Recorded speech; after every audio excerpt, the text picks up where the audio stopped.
is Nationwide 90 FM, owned and operated by Nationwide News Network Limited. We broadcast from our studios at 14 Ocean Boulevard in the Digicel Center, downtown Kingston, Jamaica. Transmitting on the FM 90 band, 90.3 from Peters Rock in St. Andrew and Murphy Hill in St. Anne. Serving Kingston and St. Andrew, St. Catherine, St. Anne, parts of Clarendon, St. Mary and St. Thomas. 90.5 from Huntley in Manchester, transmitting to St. Elizabeth, Westmoreland, Manchester, Clarendon, rural St. Andrew and parts of St. Thomas. And 90.7 from Cooper's Hill in St. Andrew and Flower Hill in St. James. Serving Westmoreland, Hanover, St. James, sections of Trelawney, Kingston, St. Catherine, Clarendon, St. Mary, Portland and St. Anne. Nationwide 90 FM also broadcasts on YouTube at Nationwide 90 FM Live 2, RevoNews.ai and on Flow on channel 916. Nationwide 90 FM, a new revolution in media. You're listening to Nationwide 90 FM. The time is 6 o'clock. From the studios of Nationwide Radio, morning radio the right way. It's Nationwide This Morning.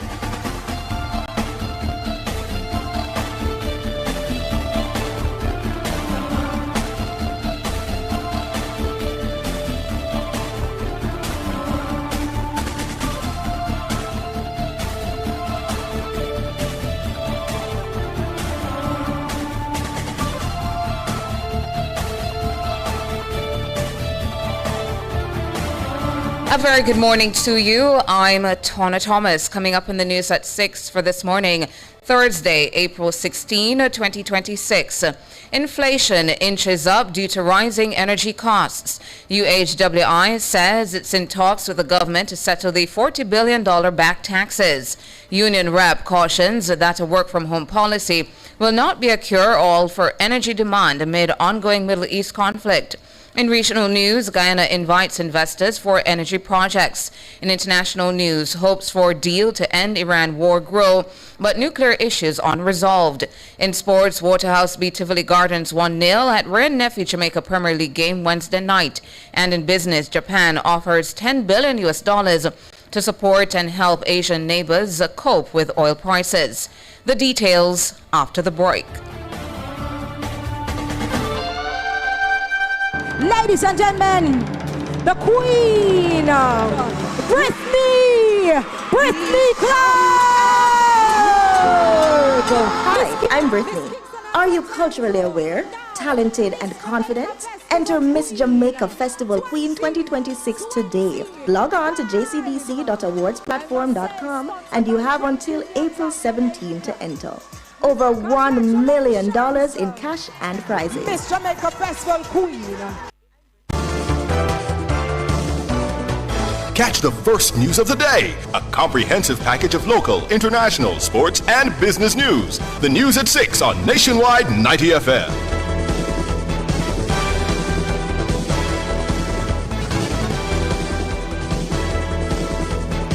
Now to the details. Jamaica's point-to-point inflation rate inched up slightly in March due to rising energy costs. That's according to the latest Consumer Price Index report released by the Statistical Institute of Jamaica Statin on Wednesday. Siobhan Campbell reports. Statin says Jamaica's point-to-point inflation rate at the end of March increased to 4.3%. That's up from 3.9% the month prior. According to Statin, this was driven by increases in food and non-alcoholic beverages, housing, water, electricity, gas, and other fuels, and personal care, social protection, and miscellaneous goods and services. Food and non-alcoholic beverages went up 5.6%, housing, water, electricity, gas, and other fuels up by 4.9%, and personal care, social protection, and miscellaneous goods and services up 4%. While Statin did not detail the reasons for the increases, it could be considered the first round of pricing impacts stemming from the conflict in the Middle East. Similarly, Statin says the inflation rate for the month of March increased by 0.3%. This was mainly influenced by a 2.3% rise in the index for the housing, water, electricity, gas, and other fuels division. This was due primarily to higher electricity rates, which led to a 5.1% increase in the group electricity, gas, and other fuels. Additionally, the Transport Division recorded an increase of 0.6%, mainly due to higher petrol prices. The overall increase in the inflation rate was, however, tempered by a 0.6% decline in the index for the Food and Non-Alcoholic Beverages Division. This fall primarily resulted from a 4.9% decline in the index for the class vegetables, tubers, plantains, cooking bananas, and pulses. Siobhan Campbell for Nationwide News. The University Hospital of the West Indies, UHWI, says it's engaged in discussions with the Finance and Health Ministries to address the more than $40 billion in back taxes owed to the Tax Administration of Jamaica, TAJ. The tax debt was disclosed by acting CEO at the hospital, Eric Hussein, at Tuesday's sitting of the Public Accounts Committee.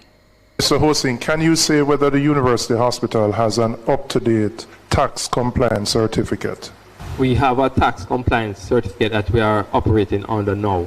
Is it up to date? It expires on May 6th. In terms of tax compliance, as I shared at the last meeting, that we are owing a significant amount of funds to the government. What is the figure that is owed by the hospital to the government of Jamaica? The amount owing to TAJ and other agencies is in excess of $40 billion. 40 billion? That is correct. Eric Hussein, acting CEO at the UHWI. According to the hospital, the debt reflects obligations accumulated between 2011 and 2016. The sum comprises $18 billion in statutory obligations, $20 billion in accumulated interest and penalties, and $2 billion in GCT.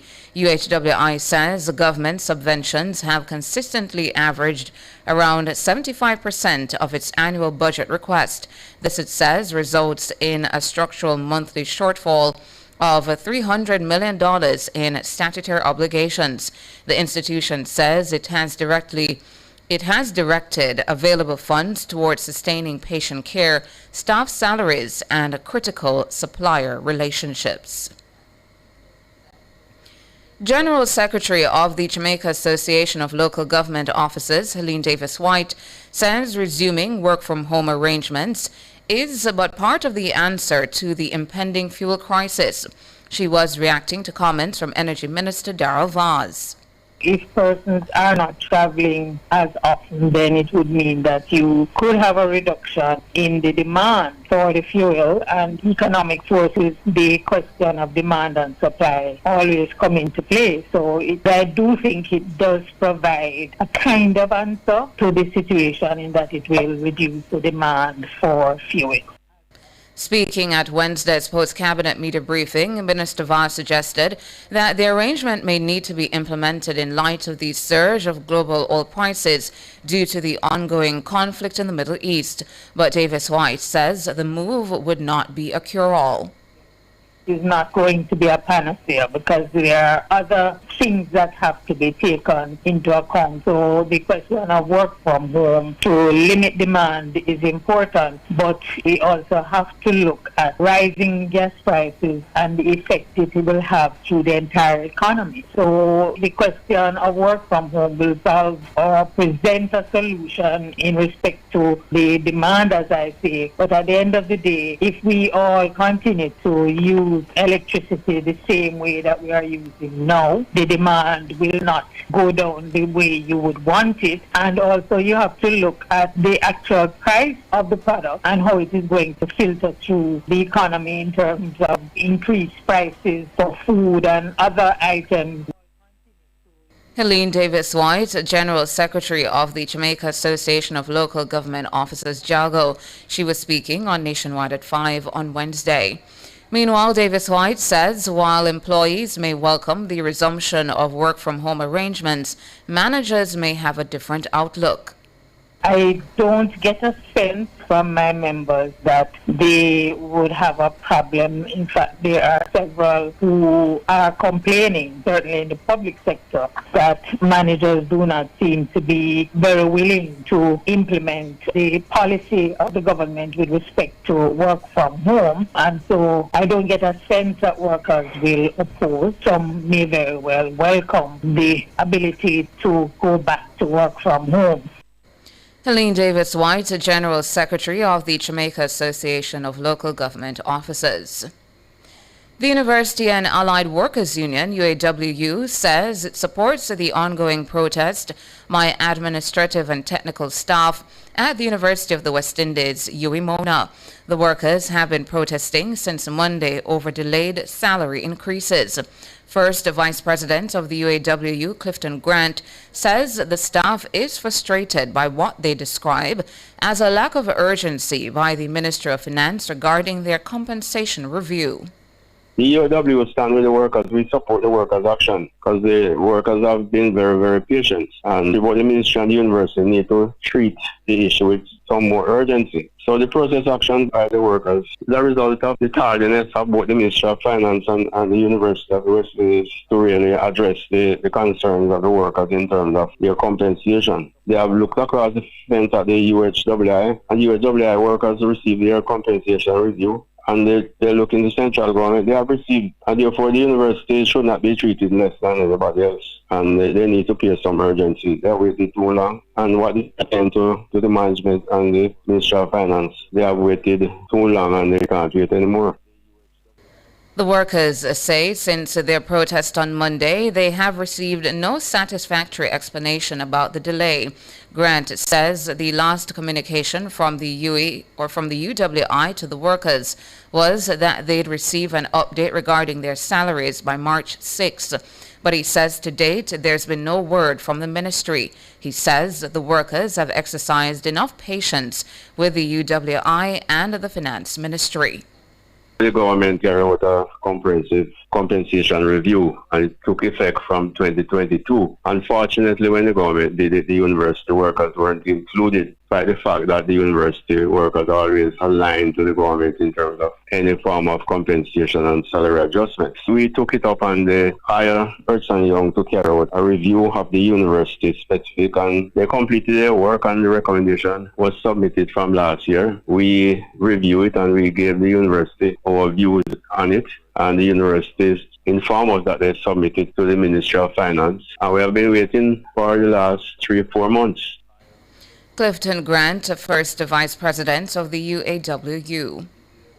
Chairman and founder of the Jamaica Diaspora Task Force Action Network, Dr. Leo Gilling, is urging Jamaicans living abroad to exercise caution when donating funds to the government for development. Dr. Gilling contends that these funds frequently lose direct link to the people who they were intended to assist. The argument is outlined in an entry in a recent edition of his Gilling Papers podcast. Robin Williams reports. Since Hurricane Melissa last October, donations from the diaspora have been steadily pouring in to support recovery efforts across affected communities. Dr. Leo Gilling says while many diaspora members believe they are contributing to national development, the structure of government financial systems makes it difficult to track how their money is ultimately used. According to Dr. Gilling, funds paid into consolidated accounts are absorbed into broader budgetary operations. He says this means that donors cannot easily verify whether their contributions reached specific communities or projects. He notes that this is not necessarily a matter of wrongdoing, but rather how public financial systems are designed with a focus on aggregation rather than donor-specific tracking. Dr. Gilling illustrates the concern by pointing to common fundraising efforts among diaspora groups, such as events held to support communities back home. He says in many cases, once funds are transferred to government agencies, organizations struggle to receive clear and detailed reports on how the money was spent. He warns that without that level of accountability, donor trust can be undermined. The diaspora advocate is also raising concerns about the absence of consistent safeguards, such as ring-fenced accounts and independent reporting systems, which could help ensure transparency in how donated funds are used. He argues that unstructured donations may not increase support on the ground, but instead supplement existing government budgets, reducing the perceived impact of the contribution. Dr. Gilling is encouraging diaspora groups to consider more direct and accountable forms of giving. This includes community-based initiatives such as food distribution, educational support, housing assistance, and medical aid. He also points to the possibility of structured partnerships with government, where clear agreements, project-based funding, and independent verification mechanisms are in place. Dr. Gilling maintains that while governments have a responsibility to deliver public services, diaspora contributions should be managed in a way that ensures transparency, accountability, and measurable impact. Robeanne Williams for Nationwide News. Public health officials in Portland are reporting a low uptake of the human papilloma virus HPV vaccine for 2025. Medical Officer of Health for Portland, Dr. Sharon Lewis, says only 91 doses of the vaccine were administered through the public health system in the parish last year. That represents 18.2% of the 500 doses targeted for administration. Dr. Lewis presented the figures in her report to the Portland Municipal Corporation's monthly meeting in Port Antonio last Thursday. There are approximately 200 types of HPV. The virus is spread by sexual activity and is a major cause of cervical cancer in women.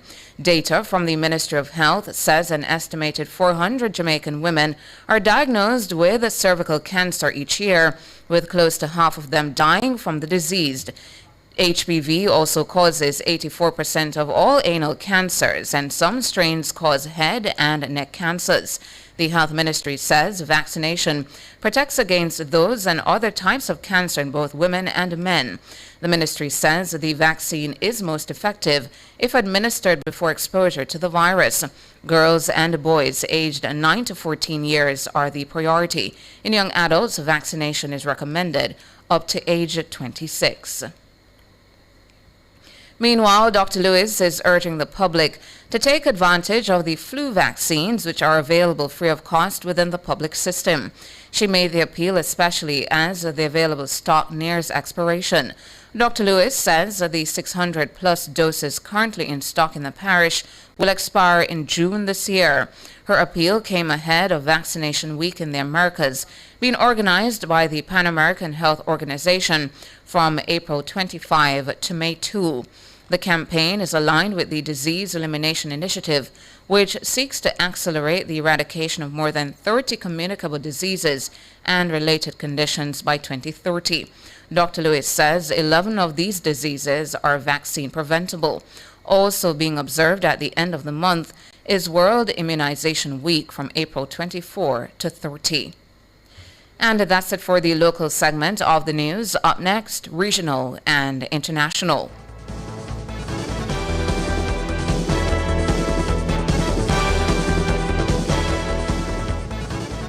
It's This Morning on Nationwide 90 FM. The time is 6:17. Enough power tool, big to small. Chaka my figure dig the wall. Upper total tools. Weed waka figure trim the lawn. We have everything a job demand. Total tools. We rent them, sell them and fix them. Also give Total Tools a call. When you say home improvement, landscape construction, a Total Tools are your option. Home improvement, landscape construction, Total Tools are your option. Total Tools located at 102 Main Street, Ocho Rios, 34 Slide Road, Kingston. And lot C6 Dragstar, Sentence Bay. Call us today.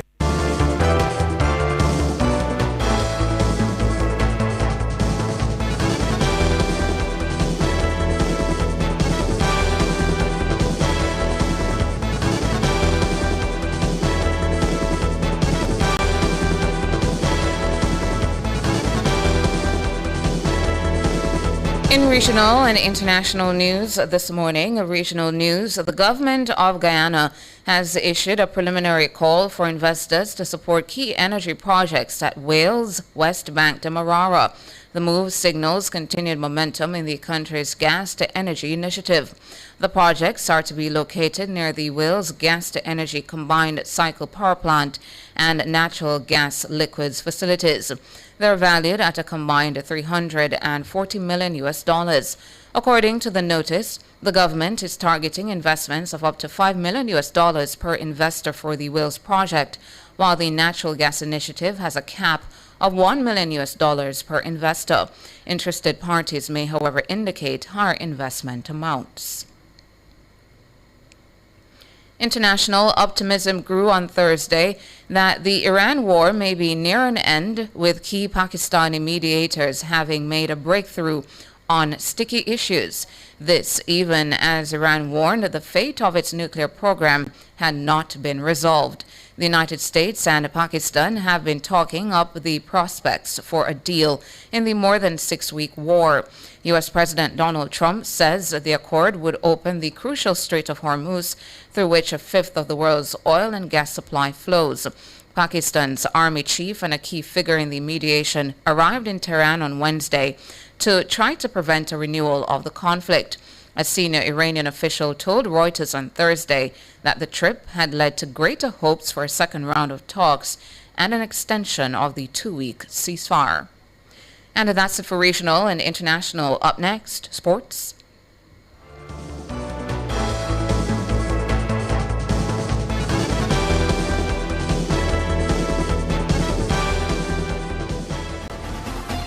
For all your electrical needs, visit ABC Electrical Sales. They stock a wide variety of electrical supplies, including plugs, switches, panel boards, and conduits, plus energy-saving fixtures.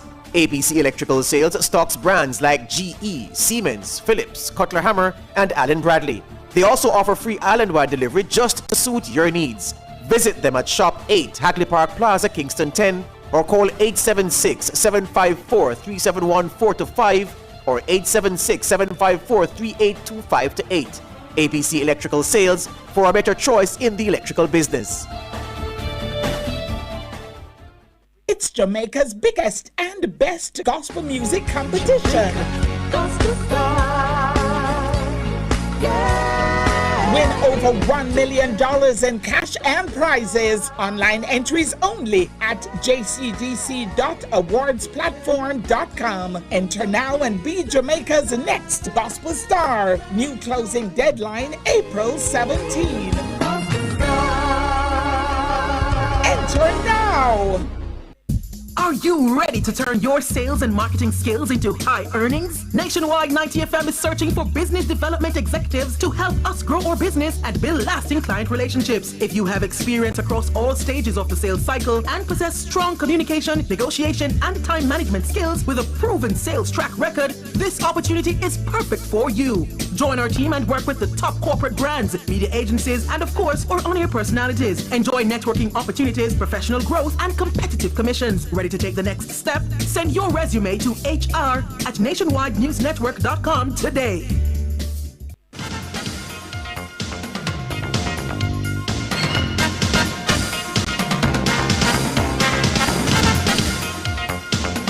Time now for your morning sports and football news. Former champions Waterhouse were the big winners in the late kickoffs in the Ray and Nephew Jamaica Premier League football competition on Wednesday night. The Juslin-based unit defeated Tivoli Gardens 1-0 at home on a Kimani Campbell strike to move into fourth place in the standings on 56 points.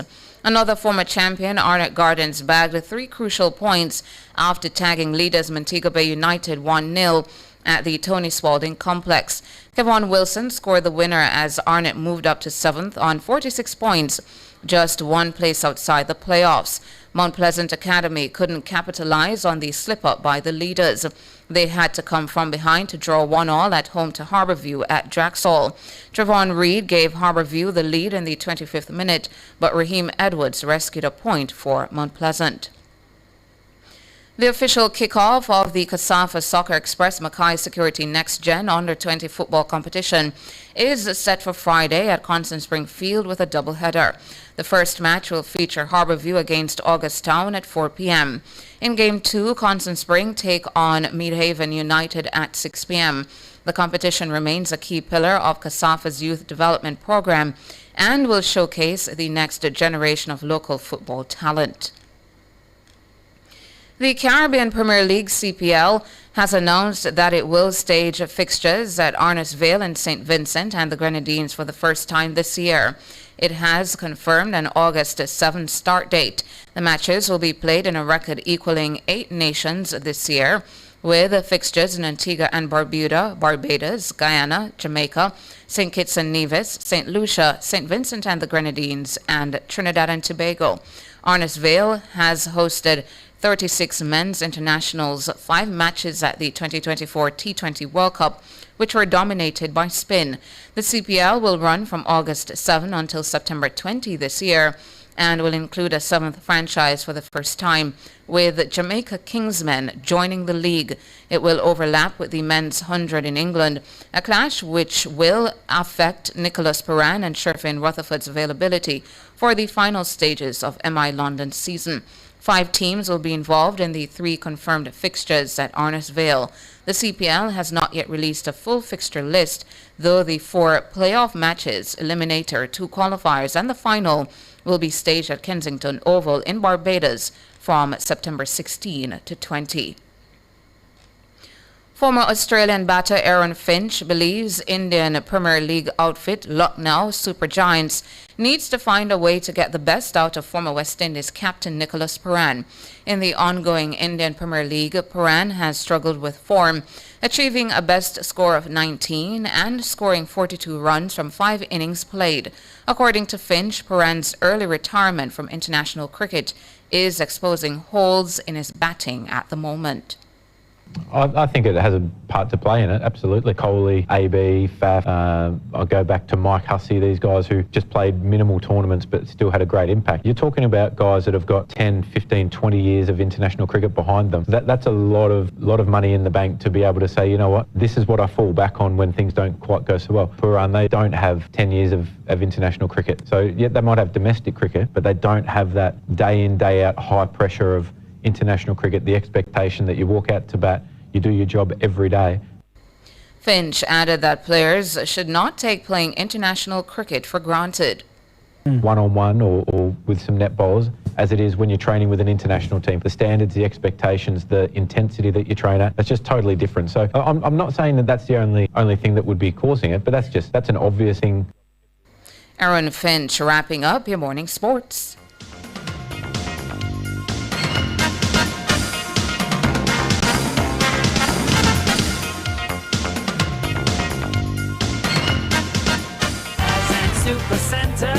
Everything for your home and more. Bring back the fun of shopping. Discover the best finds in every aisle of amazing items.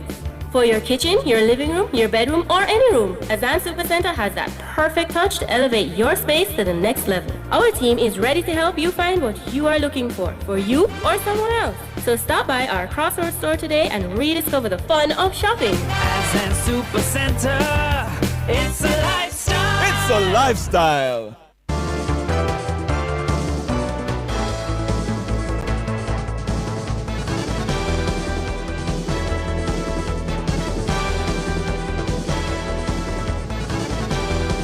In business this morning, Japan has pledged to provide $10 billion to help its neighbors, especially those in Southeast Asia, secure crude oil, petroleum products, and bolster energy reserves. This as the region reels from disruptions caused by the Iran war. Japanese Prime Minister Sanae Takaishi announced the new cooperation framework on Wednesday after an online meeting with fellow Asian leaders. Japan relies on Southeast Asia for petroleum-derived products, most notably medical equipment. Takaishi says Japan is closely interconnected with each Asian country through supply chains and is mutually dependent on them. China's economy grew faster than expected in the first 3 months of the year, even as countries around the world feel the impact of the U.S.-Israeli war with Iran. According to official data, gross domestic product GDP rose by 5% in the period compared to a year earlier. Economists had expected the figure to come in at around 4.8%. The increase is despite the conflict in the Middle East, which started on February 28, severely disrupting global energy supplies, with Asian countries hit particularly hard. It also marks the first release of official GDP figures since Beijing cut its annual economic growth target last month to a range of 4.5% to 5%, its lowest expansion goal since 1991.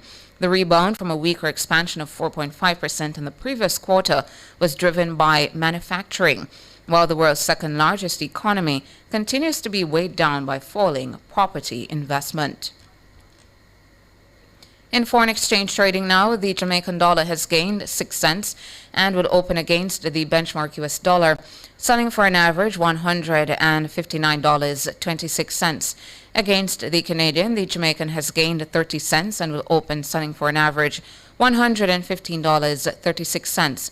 And finally, the Jamaican has lost $3.21 and will begin trading for an average $217.24 against the British pound. That's it for business this morning.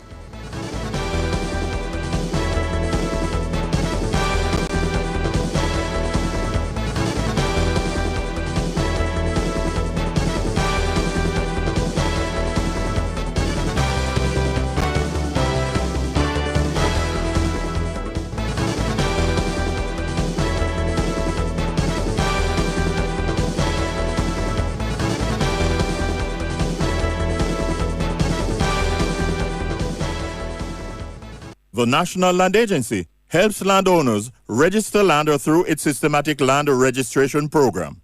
The time by the NLA is 6:30. Mega Mart, best value by far. You can get it all here at Mega Mart. Mega Mart, best value by far. You can get it all here at Mega Mart.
Same way too, the goodness of your works will carry you through. Do good unto others, and I will do the same for you. Give it a try, my friend, and you will prove what I'm saying is true.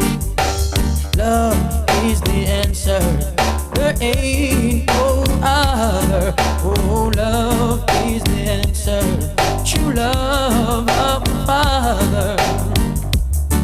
If your neighbor come begging you something, don't say go and come tomorrow. Give it now while you can. And I know, Jah will bless you. Oh, love is the answer. There ain't no other. We must exercise our love by forgiving and helping. We should teach others what they need to learn. Forgive them even when your heart burns. Love, I'm feeling. Love, that's the meaning. Love, I'm feeling. Oh yeah. Love is the answer.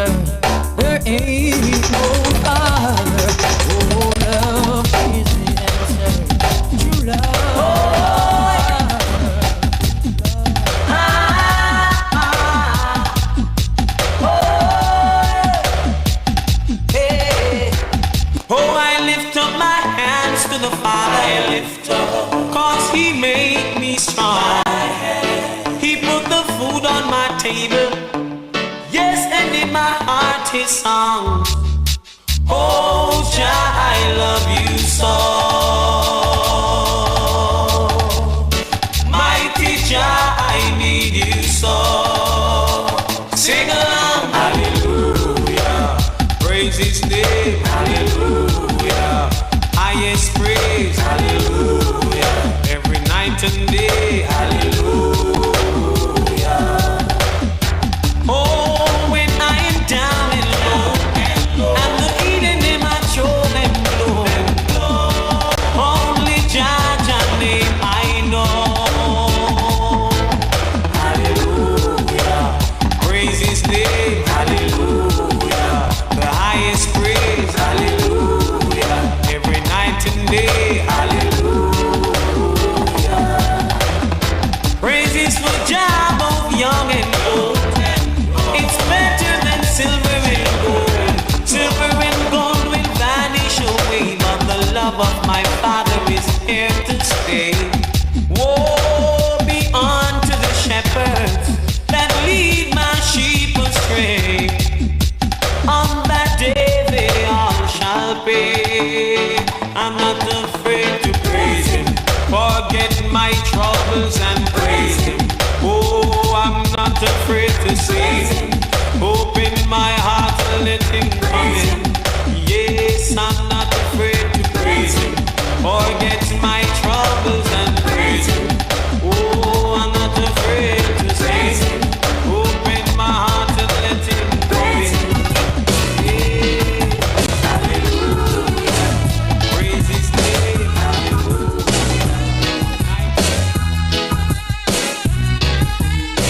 there are lots of signs in life, some that you may not like. You could be living this minute, the next minute you're gone away. Hold up your heads, my brothers, be conscious, my sisters, and by your works you shall surely be paid.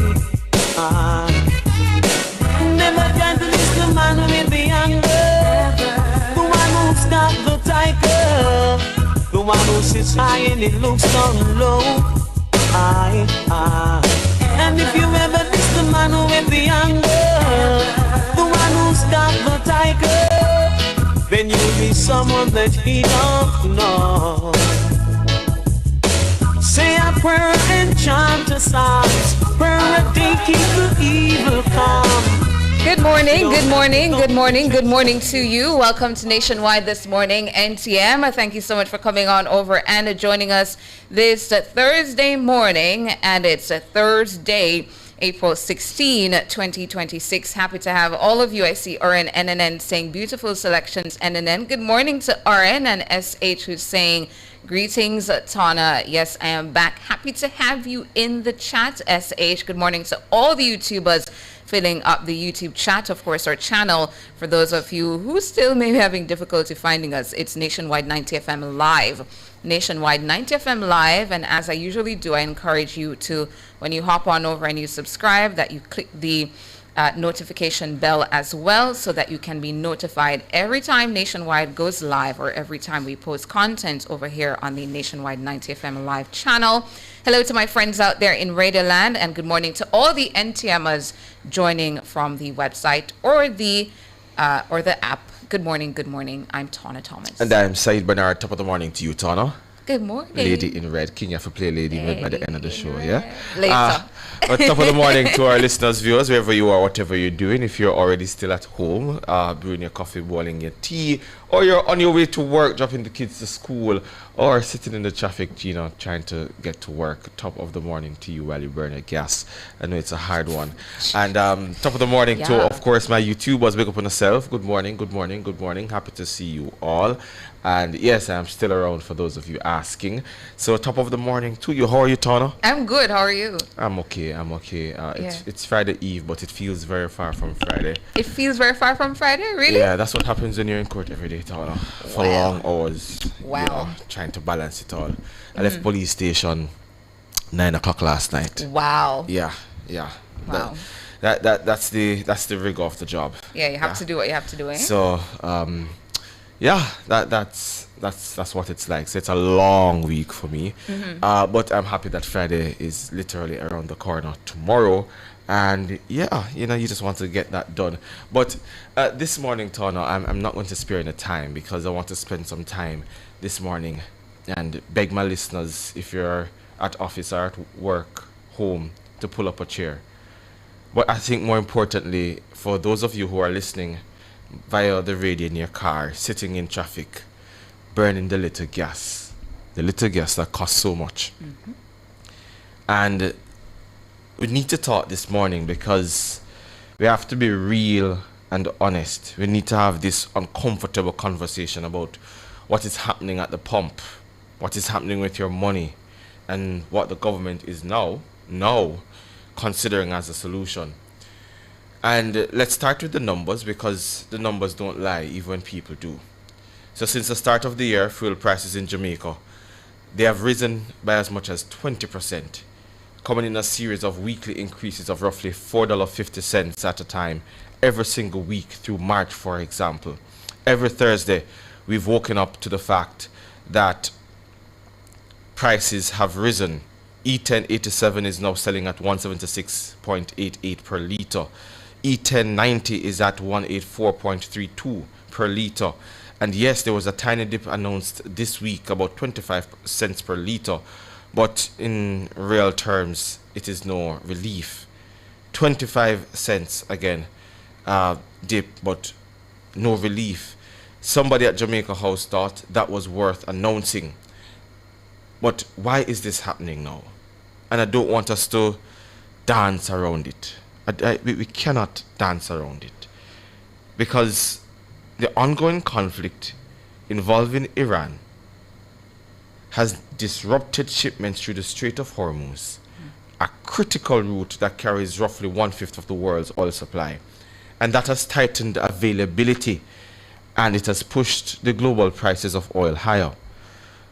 But let's go one step further back, because the Strait of Hormuz didn't close itself. The Middle East didn't light itself on fire. There is an American foreign policy fingerprint all over this crisis, and the world is paying for it at the pump. The United States, the same country that lectures the globe about rules-based international order, has spent decades destabilizing the Middle East. Iraq, Libya, Syria, and now the ripple effects of that interventionism, that geopolitical chess playing, that arrogant assumption that you can bomb your way to regional stability, it's all washing up on our shores. So Jamaica had nothing to do with that war. We have no dog in that fight. We have no troops in the Middle East. But we are paying the price every single week, $4.50 at a time.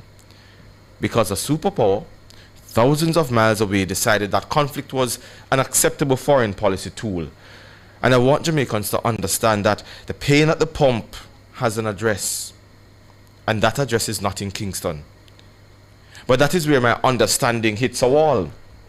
Because between March 12 and April 8th, the full increase in transport fuel prices averaged approximately $49.20 per litre.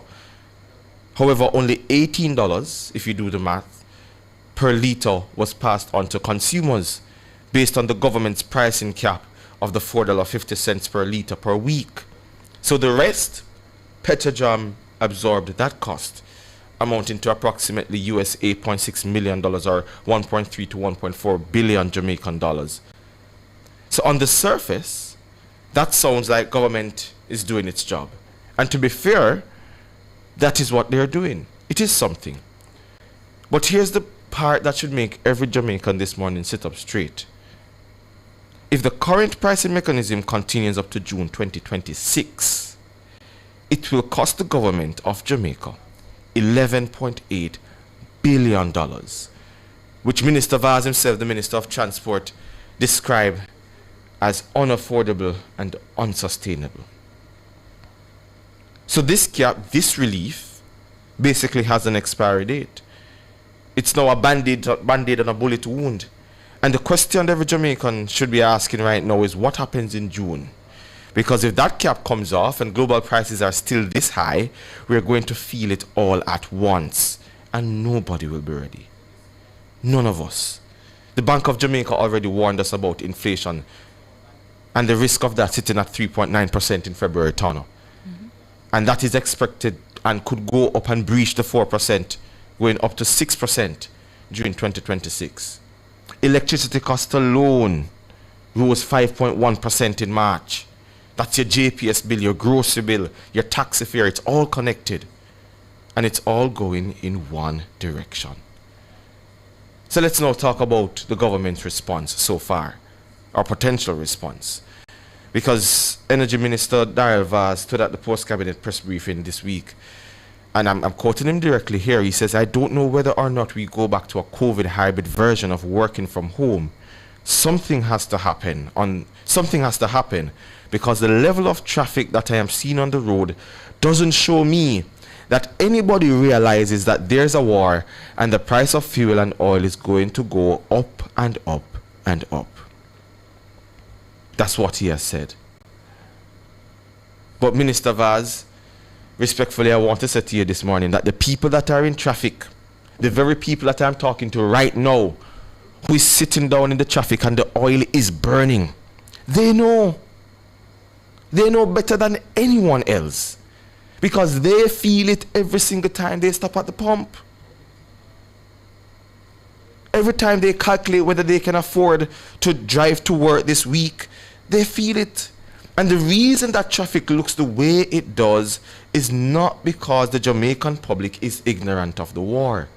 It's because most of them have no choice. And the people who could give them a choice, their employers, have not been compelled to do so. And that's where the conversation has to go. Because work from home is not primarily a government problem to solve. It's a private sector problem as well that the government has refused to pressure. See, here's what has happened in the modern world of work. The conversation has shifted. Globally, progressive organizations, they have moved away from what we call presenteeism. The idea that your value is measured by the number of hours your body occupies a chair in a building. And they've moved towards a far more sensible metric, creating shareholder value, producing results, delivering outcomes. It doesn't matter anymore where you sit for some jobs. It doesn't matter. What matters now is what you produce. And the best companies in the world figured that out years ago. Some of them even before COVID. But in Jamaica, too many of our employers are still deeply, stubbornly committed to seeing you in that office.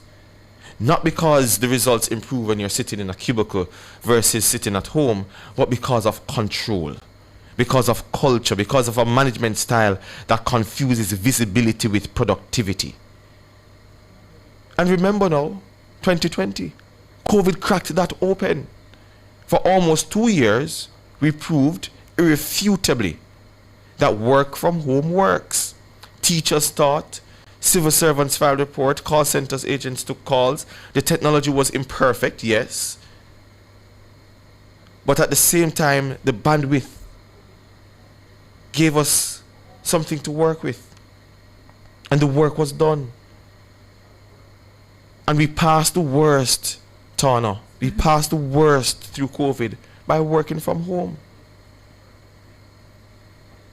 But then, as soon as the worst of the pandemic passed, corporate Jamaica, and of course with a few exceptions, marched everyone right back to the office doors, right back to Constant Spring Road, back to the 2-hour commute from Portmore, back to burning the gas we can now barely afford. And I want to say this morning that we had the blueprint. We had the blueprint, but we chose comfort over progress. And now here we are. The minister saying and looking at the traffic and scratching his head, and rightfully so, because it is so bad. I want to remind Jamaica this morning that we solved this problem from 2020. We solved the traffic problem from 2020.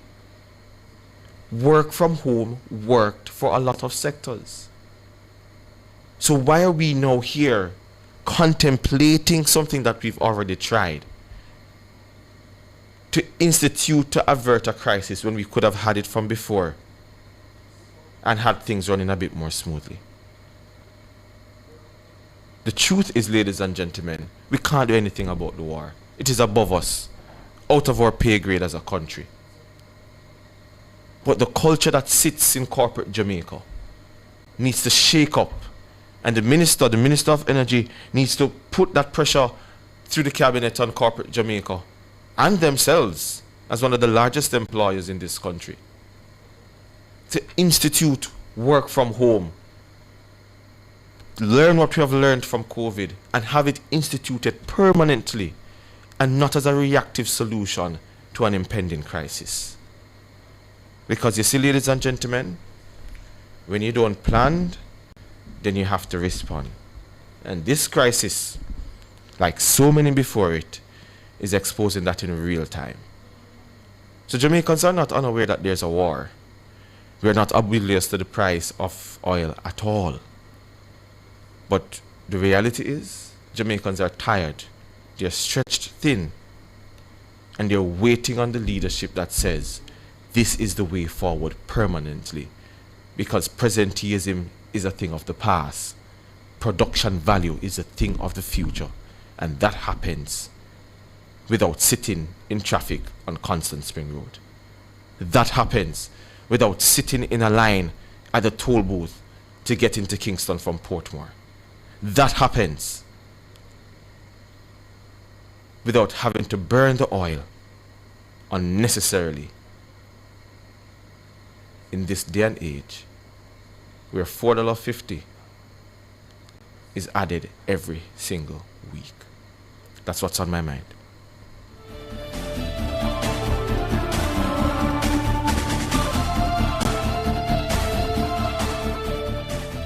Mayberry Investments Limited's new secured public bond offering offers a lucrative fixed interest rate of 10.50%.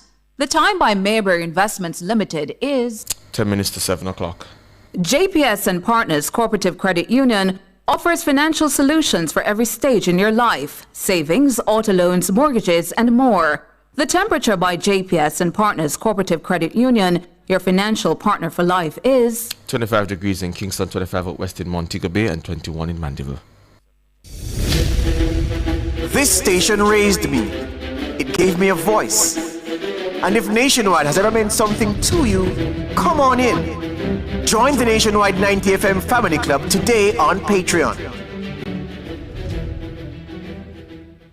From April 11 to May 2, the Minister of Justice and Constitutional Affairs opens Saturdays 9 a.m. to 3 p.m. for collecting expungement letters and ministers' marriage licenses only. Please note, no application processing will take place during these days. Call 876-906-4923-31 or WhatsApp 876-851-3287. The Minister of Justice and Constitutional Affairs. Justice at your convenience.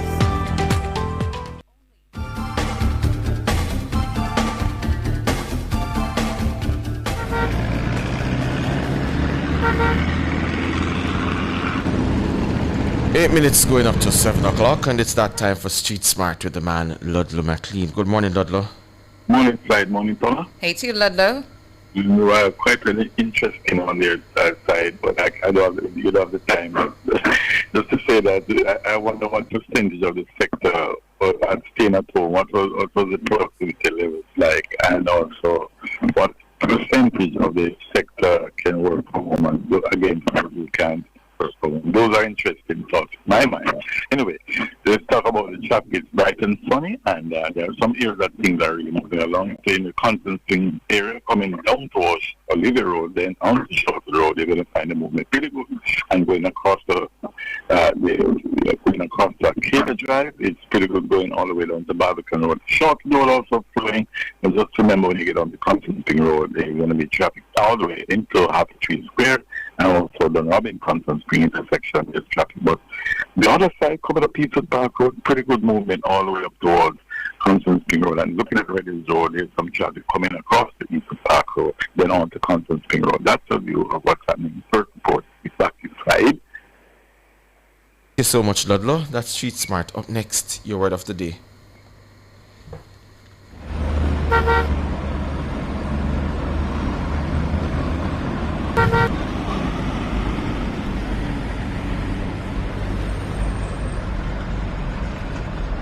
Word of the day spelled C-O-T-E-R-M-I-N-O-U-S, spelled C-O-T-E-R-M-I-N-O-U-S. Coterminous. Coterminous. Coterminous. Coterminous is your word of the day. It's an adjective and it means having the same border or covering the same area or being the same in extent. Coterminous is your word of the day. Having a common boundary, bordering. Coterminous, having the same border or covering the same area. And dictionary.com is telling us that the word was first recorded between 1790 and 1800 to use coterminous in a sentence. The coterminous borough and parliamentary constituency of Blythe Valley. The coterminous borough and parliamentary constituency of Blythe Valley, or the irony was that the glorification of the individual was coterminous with its complete obliteration. Coterminous is your word of the day, spelt again C-O-T-E-R-M-I-N-O-U-S, having a common boundary or bordering, having the same border or covering the same area. Up next, your features at the top of the hour, the news.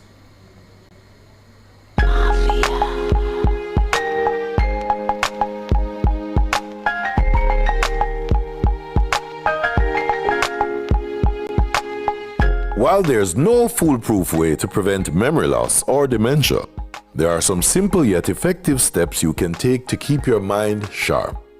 In today's episode of Coming of Age, we'll look at 5 practical tips that could help enhance your memory and brain health. Let's start with exercise. Physical activity is one of the best ways to boost blood flow to your brain. Regular movement not only keeps your body in shape, but it also helps maintain your memory. The Department of Health recommends at least 150 minutes of moderate aerobic activity each week, like brisk walking, or 75 minutes of vigorous exercise such as jogging. If that sounds like a lot, don't worry. You can break it up into shorter sessions, like 3 10-minute walks a day. Just find a routine that works for you, and your brain will thank you. Next, let's talk about mental activity. Just like exercise helps your body, activities that challenge your brain can help keep your memory sharp. Try puzzles, reading, or learning something new like a musical instrument. You can also engage your brain by taking up new hobbies, or even volunteering. Whether it's teaching a skill or helping out at a local community group, the more you keep your mind active, the better it can fend off memory decline. Socializing plays a huge role in brain health too. Positive social interactions can lower stress and help reduce feelings of loneliness or depression, which are both linked to memory loss. Make it a priority to spend time with loved ones or meet new people, especially if you live alone.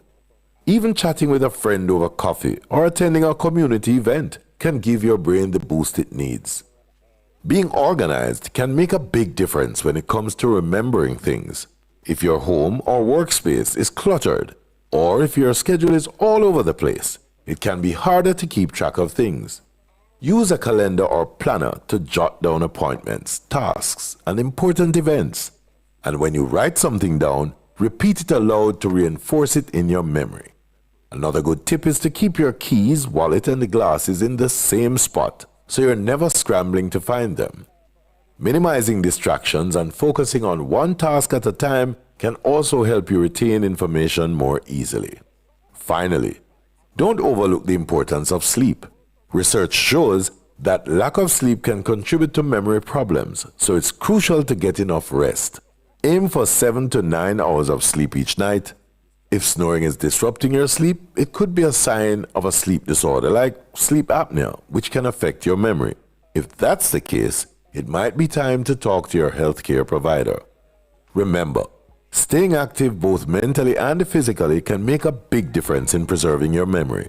If you notice signs of memory loss, don't hesitate to reach out for help. Take care of your brain, and it will take care of you.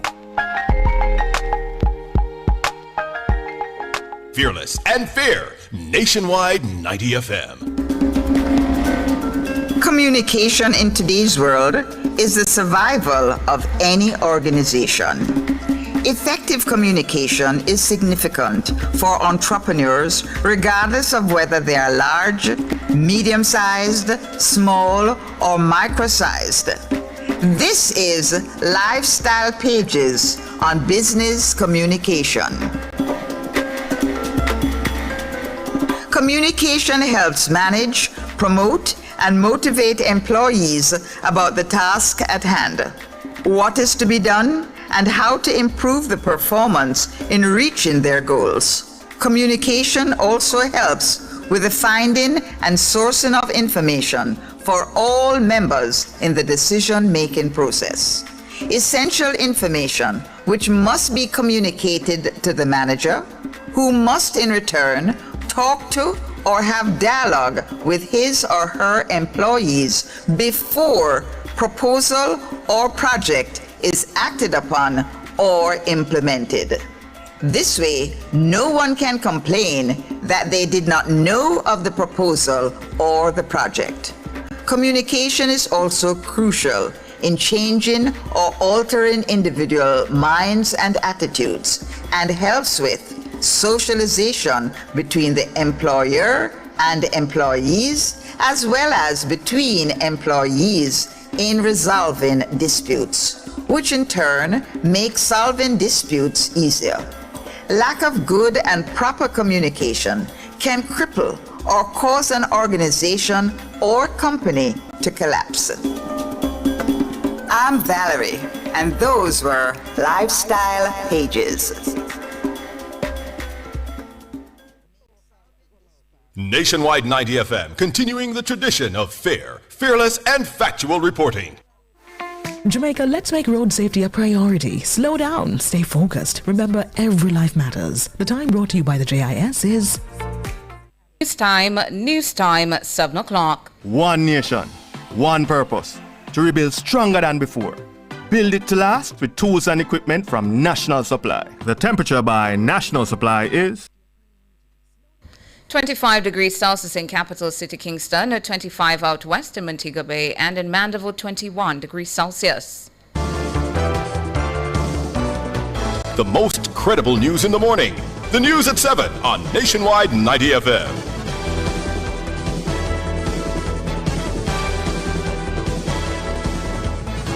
Coming up in the news at 7 for this morning, Thursday, April 16, 2026.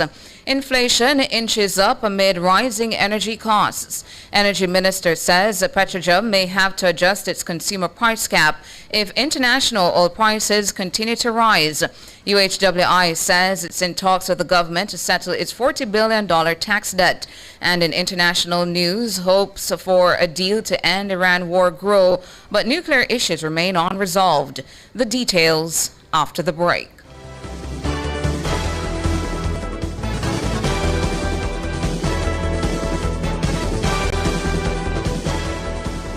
If it's news, it's got to be Nationwide 90 FM.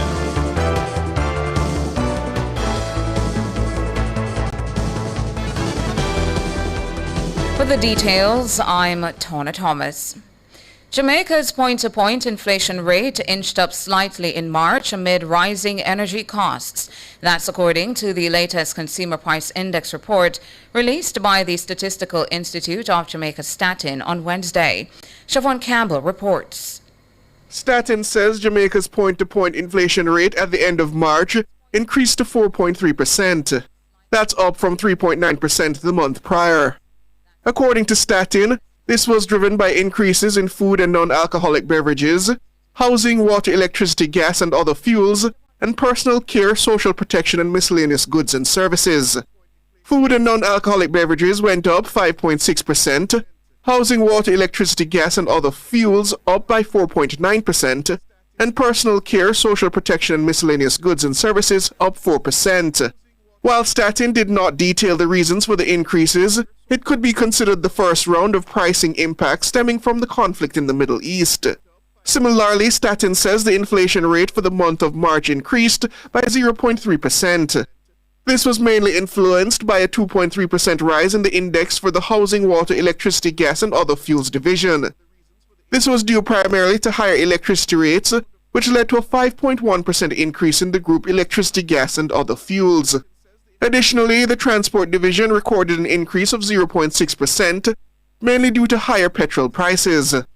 The overall increase in the inflation rate was, however, tempered by a 0.6% decline in the index for the food and non-alcoholic beverages division. This fall primarily resulted from a 4.9% decline in the index for the class vegetables, tubers, plantains, cooking bananas, and pulses. Siobhan Campbell for Nationwide News. Energy Minister Darrell Vaz says Petrojam's current cap on fuel costs may have to be adjusted if the price of oil on the international market continues to rise. The cap is used to cushion the impact of increasing prices on consumers.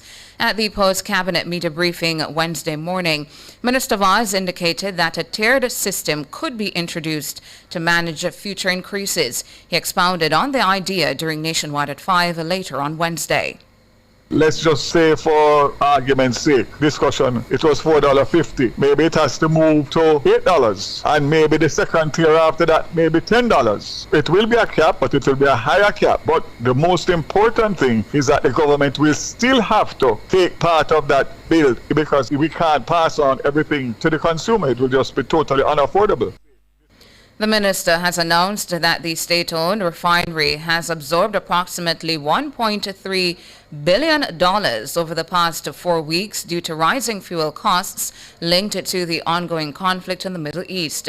He warned that if the trend continues through to June 2026, the cost could climb as high as $11.8 billion. Vaz stresses that the government will not be in a position to sustain those losses indefinitely. And the truth is that the situation is so fluid now, and there's so much uncertainty that we are just basically planning ahead for a very short term, because the fact is that we can't go further than that. What we do know, if everything remained as is, it would be a $70 million US deficit by the end of May into June, which, as I said before, is totally unsustainable. And therefore, we have put in a tier system, and we'll have to continue to monitor it until almost on a weekly basis now. And now we'll have to project depending on what's happening in international space. Darrell Vaz, Minister of Energy. General Secretary of the Jamaica Association of Local Government Officers, Helene Davis-White, says resuming work-from-home arrangements is but part of the answer to the impending fuel crisis. She was reacting to comments from Energy Minister Darrell Vaz. If persons are not traveling as often, then it would mean that you could have a reduction in the demand for the fuel, and economic forces, the question of demand and supply always come into play. So I do think it does provide a kind of answer to the situation in that it will reduce the demand for fuel. Speaking at Wednesday's post-cabinet media briefing, Minister Vaz suggested that the arrangement may need to be implemented in light of the surge of global oil prices due to the ongoing conflict in the Middle East. But Davis-White says that the move could or would not be a cure-all.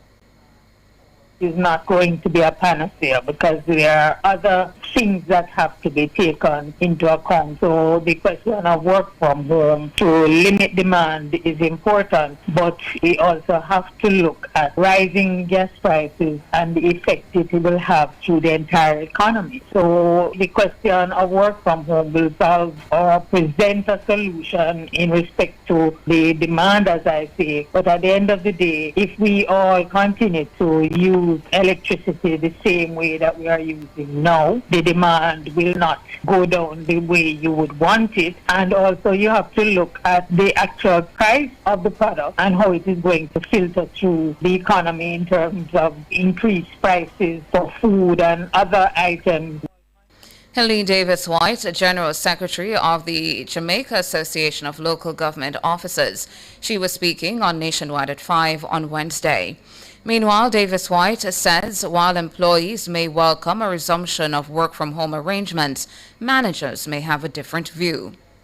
I don't get a sense from my members that they would have a problem. In fact, there are several who are complaining, certainly in the public sector, that managers do not seem to be very willing to implement the policy of the government with respect to work from home. And so I don't get a sense that workers will oppose. Some may very well welcome the ability to go back to work from home.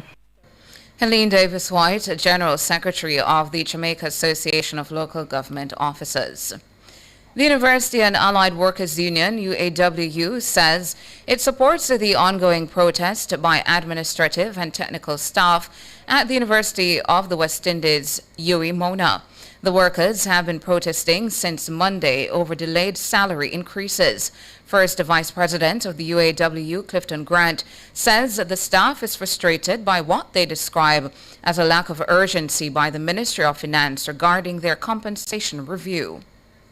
The UAW will stand with the workers. We support the workers' action because the workers have been very, very patient. And the ministry and the university need to treat the issue with some more urgency. So the process action by the workers is a result of the tardiness of both the Ministry of Finance and the University of the West Indies to really address the concerns of the workers in terms of their compensation. They have looked across the fence at the UHWI, and UHWI workers receive their compensation review. And they look in the central government, they have received, and therefore the university should not be treated less than anybody else. And they need to pay some urgency. They waited too long. And what they attend to the management and the Ministry of Finance, they have waited too long and they can't wait anymore.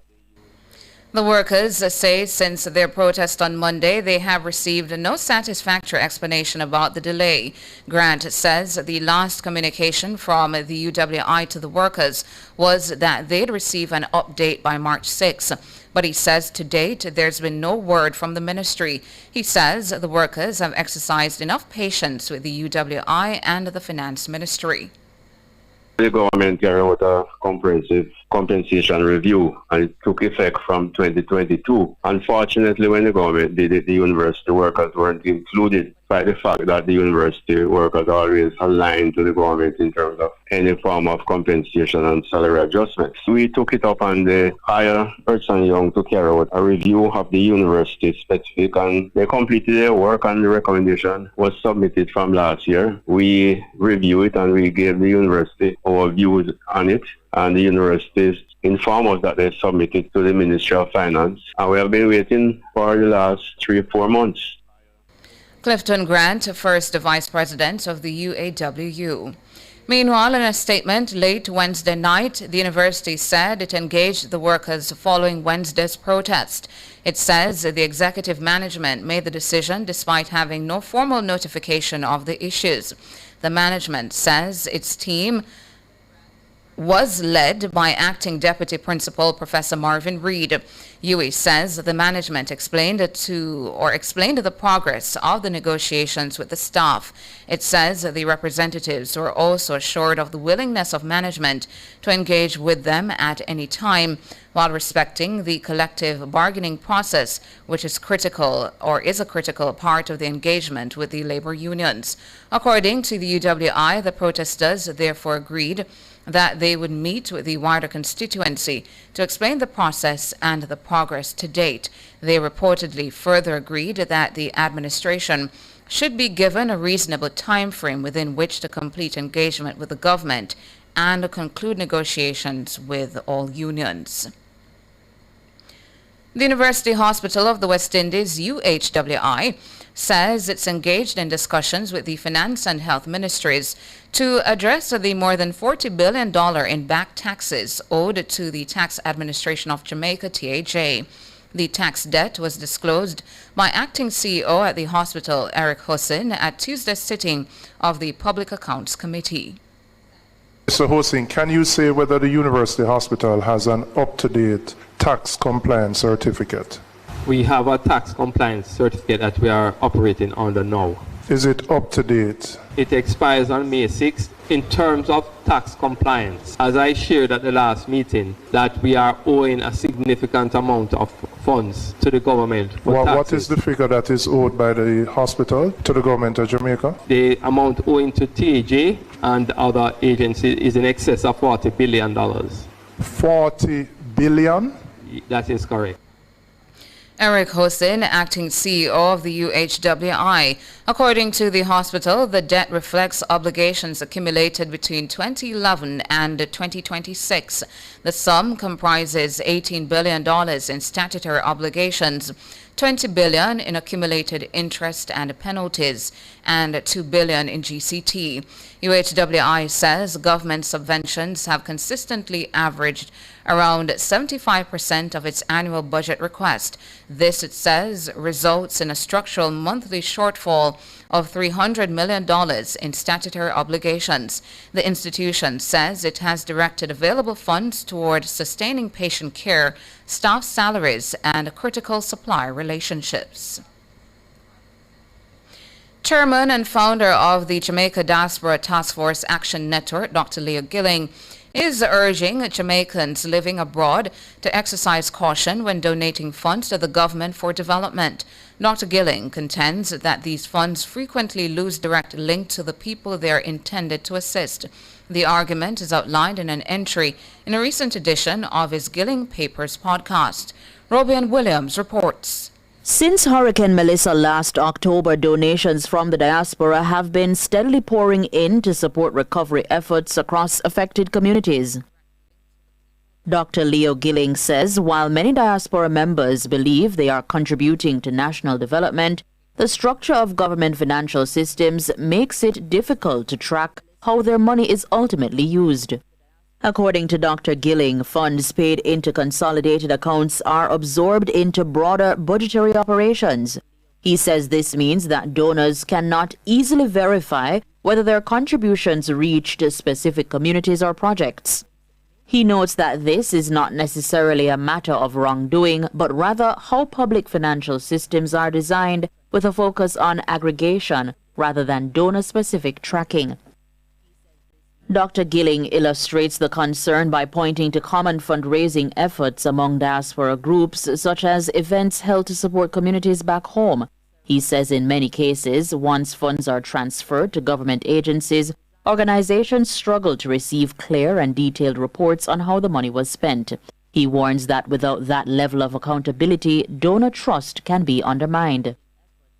The diaspora advocate is also raising concerns about the absence of consistent safeguards, such as ring-fenced accounts and independent reporting systems, which could help ensure transparency in how donated funds are used. He argues that unstructured donations may not increase support on the ground, but instead supplement existing government budgets, reducing the perceived impact of the contribution. Dr. Gilling is encouraging diaspora groups to consider more direct and accountable forms of giving. This includes community-based initiatives such as food distribution, educational support, housing assistance, and medical aid.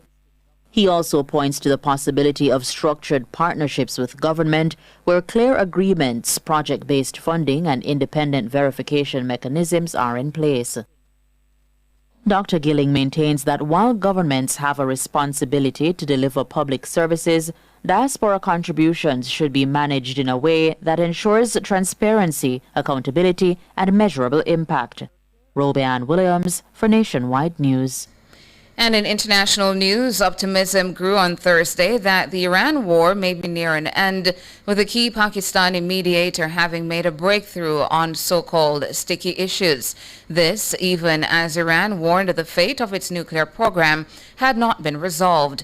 The United States and Pakistan have been talking up the prospects for a deal in the more than 6-week war.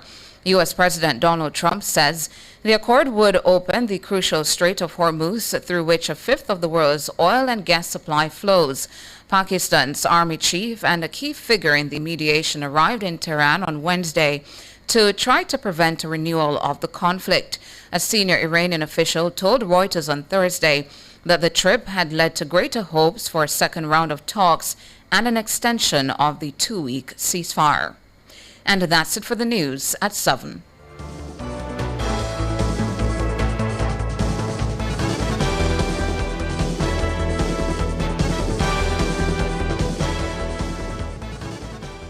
Sign up for the JN Money Card. It's safe, convenient, and free. The time by JN Money is 7:18. Rent or buy your hurricane supplies from Total Tools. Visit 102 Main Street, Oterius, 34 Slipe Road, Kingston 5, or Lot C6, Drax Hall, St. Anne's Bay. The temperature brought to you by Total Tools Jamaica is 27 degrees Celsius in capital city Kingston, 25 out west in Montego Bay, and in Mandeville 21 degrees Celsius.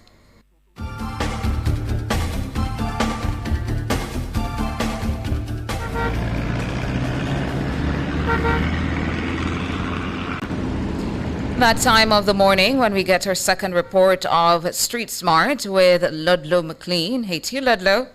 Hey, Tona, morning, and to all our listeners or motoring visitors, morning. Yeah, anyway, and our transport stakeholder, we're having some challenges, but let's see what happens going forward. The bright and sunny morning continues, and the traffic has increased. But let me just tell you from now, the greatest concentration is really going through Harbour 3, where they're coming from Maxfield Avenue, South Oden Avenue, or from Mullines Road onto Oxford Road, Mullines Road onto Eastwood Park Road, then onto South Oden Avenue and Harbour 3 Square itself.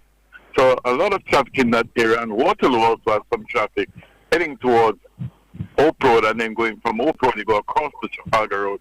And Hope Road heading into Harbour 3 also busy at this time. What about the other areas, the eastern side? Coming up Mountain View, quite active from the bottom of Mountain View, going all the way up, going past Deanery Road. And then once you leave Deanery Road, just going past the community college, the Exeter Community College, and gets a little spaces there. And then when you go further up to Arthur Way, there are a number of vehicles heading towards, some of them going up to Herb McKinley Drive, and some is making it further towards Redcombe. And I will also say Polo Road, not too bad going down, but as you try to make it up to Ligony, you will be severely challenged as you try to go into the Matilda's Corner area. Beverly Drive, a good option, takes you back onto Wellington Drive. And if you're coming from the other area, I wouldn't even suggest going up to the square. Try and go in other areas like Hopefield Avenue, then go across the Hope Road, and then you should make your way all the way up to Olo Road. Then it takes you to Papine or anywhere you want to go, Gordon Town. So there you go. Quite a busy morning until 6:45 tomorrow morning. It's back to you, Tona. Thank you so much, Ludlow. That was our second report of Street Smart with Ludlow McLean. Up next, the front page.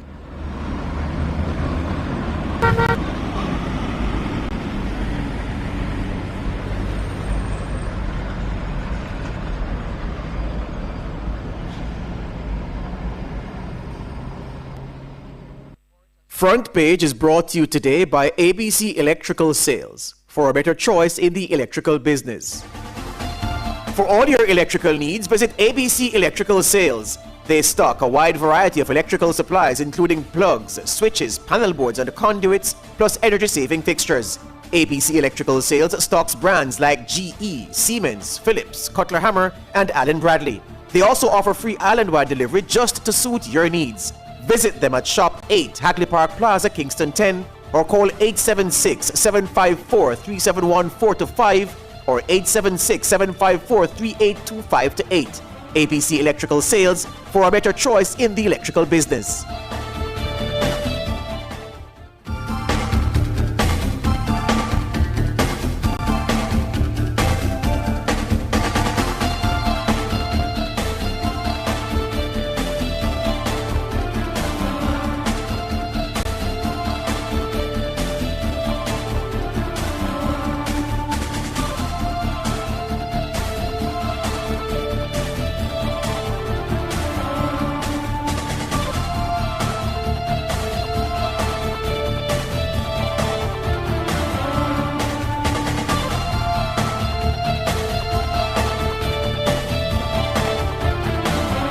Welcome back to Nationwide this morning. You're now tuned into our discussion segment, The Front Page. Energy Minister Darrell Vaz says that the government is implementing a tiered approach to fuel price increases.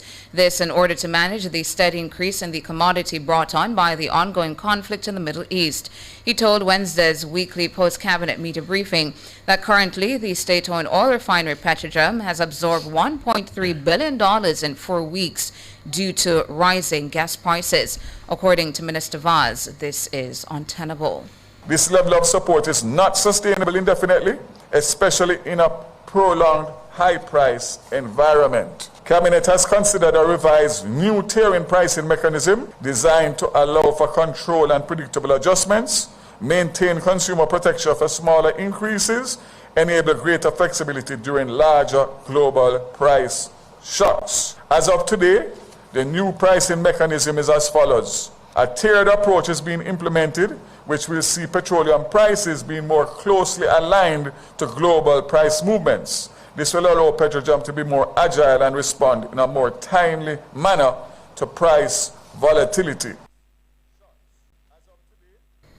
That's Darrell Vaz. This $1.3 billion in 4 weeks is based on a cost cap applied by Petrojam. This cap cushions the impact of rising oil prices on consumers. For example, with the applied cap, the cost of 90-octane fuel costs to $184.33 as opposed to $208.37 without the cap.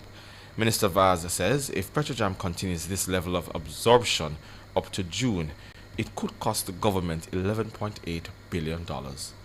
Now, that's a bill the minister says the government cannot afford. For discussion on the impact of increasing petrol prices and the government passing on more of the increase to Petrojam customers, we're being joined by Vice Chair of the Energy, Environment and Climate Change Committee at the Private Sector Organization of Jamaica, David Barrett, and the President of the Jamaica Chamber of Commerce, Emil Leiber. Gentlemen, good morning. Good morning. Thanks for having me. And thank you so much for joining us here on Nationwide this morning. First to you, David Barrett, based on what you've been seeing over the past couple of weeks in relation to the rise in prices, what do you make of the situation now on the ground here in Jamaica? So we are going to be impacted by the global geopolitical issues and the cost of oil. The good news is that on the supply side, we have a little bit of a buffer. Right? And the reason for that is that we don't get most of our oil from the Middle East. We get a lot of our sources from Latin America and Caribbean and U.S. Sources. Mm-hmm. And so we're not immediately impacted. Also, Petrojam has a buffer of about 30 days of storage in terms of either products or crude. And then the last one is that we do have a refinery, so we are able to produce a small amount of the petroleum that we require. I would probably add one other thing, and that is we have diversification in our energy supplies. We are using natural gas, so maybe over I think about 60% of electricity sources, and then the rest of it is liquid, and then we do have renewables, about 18 to 20%. So we have a little buffer. The challenge is price. Because within the global market, once there's scarcity, the demand and supply relationship, oil prices begin to float. Mm-hmm. And has that, you're saying on the supply side, not much of an issue based on what you've just explained, but on the price side, there is an issue there. On the price side. Right. At home here, the members of the PSOJ, what have they been saying? Have they been impacted significantly or slightly? So I know that private sector entities are going to be impacted because oil is one of those ubiquitous resources that affects many things. It affects your electricity prices, so your operational costs, your transport costs, your equipment operating costs. It affects production, so the products that you make in manufacturing and so on, you may be able to absorb some of those costs initially, but at some point in time, it will become untenable to continue for a long period of time.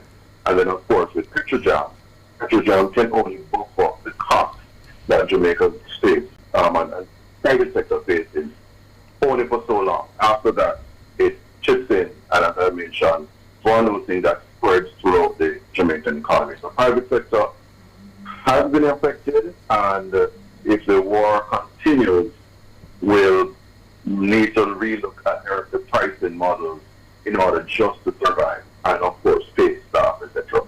And we'll get to what the Energy Minister announced yesterday in relation to the cap. But first to you, Emil Leiber, President of the JCC, what have you been hearing? What's your overview of what's taking place? I think the concern from our perspective is more of what is took. I don't think we are fully seeing the higher If you light could bills repeat, yet. Emil, we lost it there for a moment. You're coming in a bit distorted. Yes, can you hear me now? Yes, thank you. All right. I think it is more a question of what is to come. And as Minister Vaz indicated, going forward is where the adjustments are going to be made rather than what is happening on the ground at this minute. So the shipping costs, the surcharges, those things have been imposed, but I don't think they have fully reached the market as yet. So Separate has announced price increases, but those things again are being implemented. So I think where we're going to see the real pain points is in the next quarter. And when you say pain points, so what do those pain points look like from your perspective? So that would be increased light bills potentially, increase bus fares, increase general public transport, and once you hit electricity, that ties into everything else. Every business has to use electricity. So if there's any increases in what I call the fundamental so I'm getting a reverb on my end as well.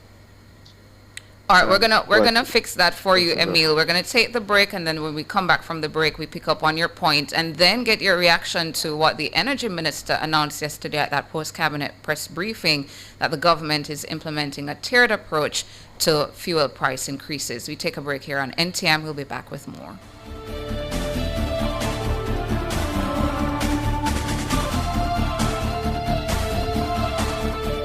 Jamaica live good, yeah. I make we enjoy life, while we feel safe at night. Jamaica live good. Jamaica, stop the killing and give up the guns.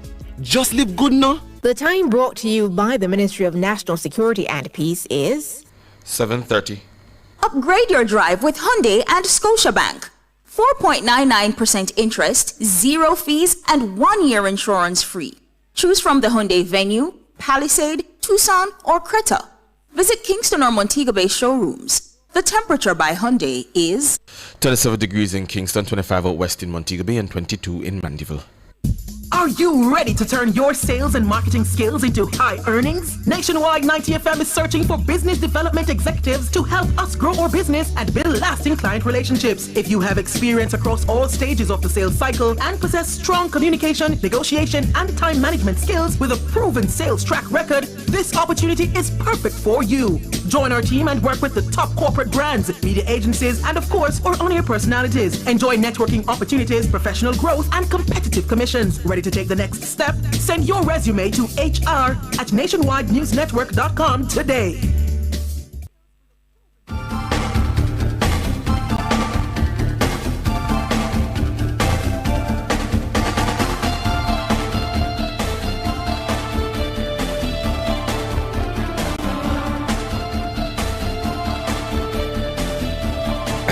(7:32). Thank you so much for staying with us. We are on the front page, of course, dominating the front page this morning. The impact of global oil prices on local business operations. We have with us David Barrett, the Vice Chair of the Energy, Environment and Climate Change Committee. That's within the Chamber of Commerce. The PSOJ. The PSOJ, right. sorry. And we have the Chamber of Commerce's President, Emil Leiber. Thank you so much, gentlemen, for holding the line. Emil, you were making the point last, and Tana wanted to follow up with you as it relates to your reaction to what the energy minister has said. One, the cap cannot be maintained, and if this continues, they cannot absorb all of this cost. They will have to lift that cap or increase it. And move to a tiered approach. Right. But just to complete your point first, Emil, about the pain points, and then reaction to that. Right. So in terms of the overall pain points, I said anything that affects the basic input costs of businesses also can potentially put an upward pressure on wages as well, because if it is that greater sums are spent coming to work, we know that certainly those who are paid at the lower end of the spectrum would not be in a position to absorb that, because they have very small margins. And so you have an upward inflationary impact that ripples across everything. So there are also petroleum-based products that would be going up in cost as well, that underpin various industries. So what we have is a ripple effect that puts up the cost for everyone in multiple areas in the economy. Is it, the end of the world? Certainly no, I don't think so. But both the government and the private sector will perhaps have to absorb some degree of additional cost, and for the end consumer, I think there's an attempt to try and minimize the impact as much as possible. But similar to the government, businesses can only absorb so much increased cost before there has to be a certain degree of pass-through to the consumer. And that's exactly what the minister has indicated yesterday in terms of what he announced about this tiered approach, that they can absorb so much and no more. So instead of the standard that you have now, where Petrojam absorbs, I think it's about 15% of that pass-through, he's saying that there's going to be a tiered approach coming in relation to fuel prices. A reasonable move being made here by the government with all the circumstances that abound?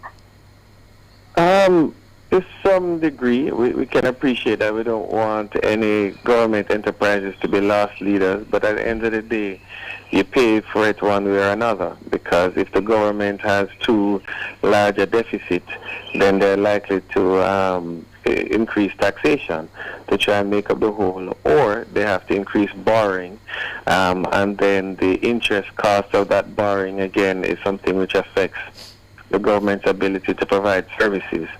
So it's a circle and a cycle that will impact you, but it perhaps is in different ways. What I would say is that, with hope that this is a short-term problem, although we know that there are lasting effects, even if the war that is not a war ends tomorrow or today, there's still some longer-lasting effects and impacts. But, for example, if the Strait of Hormuz, I think, is reopened in a real sense, and maritime traffic goes back to the level it was prior to these attacks, then that should have should assist. Yes, it won't make everything go back to exactly how it was, but it should assist. So if it is that the government can, what I call, cushion short-term shocks, I think it should. But we appreciate that in a long-term context, it won't be able to do that indefinitely. But if there is a short-term dramatic swing, I think that type of swing should be absorbed if it is fiscally responsible and within the fiscal guidelines, so that the consumer and that businesses and so on are able to ride this difficulty as best as possible. And to you, David, so I said 15%. I mean, $15 per liter is absorbed by Petrojam, right, while they pass on the highest they can pass on at $4.50. So the minister has announced that the state-owned refinery has absorbed approximately $1.3 billion over the past 4 weeks due to rising fuel costs linked to the ongoing conflict in the Middle East. And he warned that if the trend continues through to June this year, the cost could climb as high as $11.8 billion. And so he mentioned yesterday about this tiered approach that they'll have to take now. What's your reaction to that announcement? The approach seems measured. As your guest pointed out, the economical side very well, I think. And it has to be looked at as an emergency. And I would even say it's end of the line sort of option, including this part of work from home and so on. Mm-hmm. It would not be sustainable for the government to undergird a price increase for a long duration that will have spill-off effects throughout the economy because, as I mentioned, energy is a systemic resource and context. So having a tiered or ratcheted system for a longer option is a way to stay within the economic and fiscal strictures that would have to be applied, and at the same time allow the economy and the nation to function considering the central role of energy. The Minister David also mentioned yesterday the suggestion about implementing again in a wide scale way, I suppose, work from home as one of those measures to respond to the energy crisis now. The pros and cons of a move like that? Yeah, I look at that also. I mean, it's a solution, but it's a solution almost at the end of the line also. You have to match your solution with your problem. When we had COVID, the options were continue to function even marginally and avoid death. It's an extreme, right? In the current context, it may be less effective because remember now, if the adults are working from home, what do we do with the children? The children are in school. You drop the children to school. Exactly. So for the parents to drive the children to school and then come back home to work is not an effective option. So it's not a like for like with COVID, but it's a potential solution if, for example, you have staggered working hours, right? So that traffic doesn't consume a lot of fuel, or some persons who may perhaps have administrative functions who can work from home, be structured in good protocol. Because remember, COVID also taught us that some people don't work so well from home. You know, the screens are off, they're not paying attention, they're doing other things. The productivity did go down. And in fact, this is why globally a number of countries and private sectors are going back. So at least a couple of days in the week. There are some areas that won't function. You can't do medical from home, engineering from home, education to some extent suffer from inequities because people didn't have connectivity, didn't have power, didn't have devices, and so on. So I see it as the end of the line solution, the worst case scenario, not so much to address supply issues, but to mitigate pricing and to gain greater efficiency with the resources that we do have. Emil, want to come to you here based on what David just said as it relates to it might not work for everybody, which we all know, and the idea of schooling. Children have to go to school, be picked up, and all of that. But, of course, on the other end, we have no control over these oil prices at the moment. To your mind, and based on what the minister has said, where do we go from here? Well, in my view, because of all the different idiosyncrasies of the different businesses, right? COVID and the COVID era resulted in the suspension of certain types of businesses. For example, like restaurants and so on, and they had staggered supermarket hours. This is not a situation where we should be trying to impair any businesses that are seeking to operate, seeking to survive in the economy while still suffering shocks from Melissa barely year before and things along those lines. So if it is that, I think there are two different ways to look at it. If there is a supply of petroleum issue, and my co-guest, I think, addressed that well, that we are not likely to have a supply of petroleum issue. If it is a cost of fuel issue, and the question as to whether or not the people can absorb those costs the increased fuel prices, although it should be noted that fuel prices just went down today very, very slightly. But 25 cents. 25 cents, but every meal make a muckle, as they say. Every meal make a muckle. Yes. I think it would be for businesses on a case-by-case basis to say to employees who can, as I said, based on their capability, they can make a request for flexi time, because flexi time is different from what I call a full work from home. And again, it's a touchdown. So flexi time, which the government has recently relaunched, I would say, as an official government policy within the GOJ, would help to ease the traffic burden and things along those lines if people were permitted to do 10 to 5 or 10 to 6 instead of 8:30 to 4:30 as necessary. And so, but I think it is for businesses to make those decisions, for the employees to make the request and have the discussion with the employers to input those arrangements. I don't think, unlike COVID, this is a situation where a broad spectrum GOJ policy firstly, that was under the disaster risk management. And while this may be somewhat of an economic disaster, I don't think we'd be under the DRM orders regime anymore, so that's a different question. Yes. But shouldn't we find another way legislatively then to bring this back? We've learned the lessons from COVID. We've had this crisis before. We know, we know the ills of working from home, but we know the advantages of working from home. Shouldn't we have capitalized on that from that time, from 2020, bring it under new legislation if needs be, or any other legislation, since it would not fall under the DRMA, based on your submission? Well, this is the thing with government and legislation, right? The legislation is meant to be a balancing act, I think, particularly when it seeks to legislate how people go about their lives. And we have the Constitution of Jamaica, which is our primary legislation, and the government cannot readily and easily pass any legislation that restricts the constitutional rights of Jamaicans, and that includes freedom of movement, freedom of association.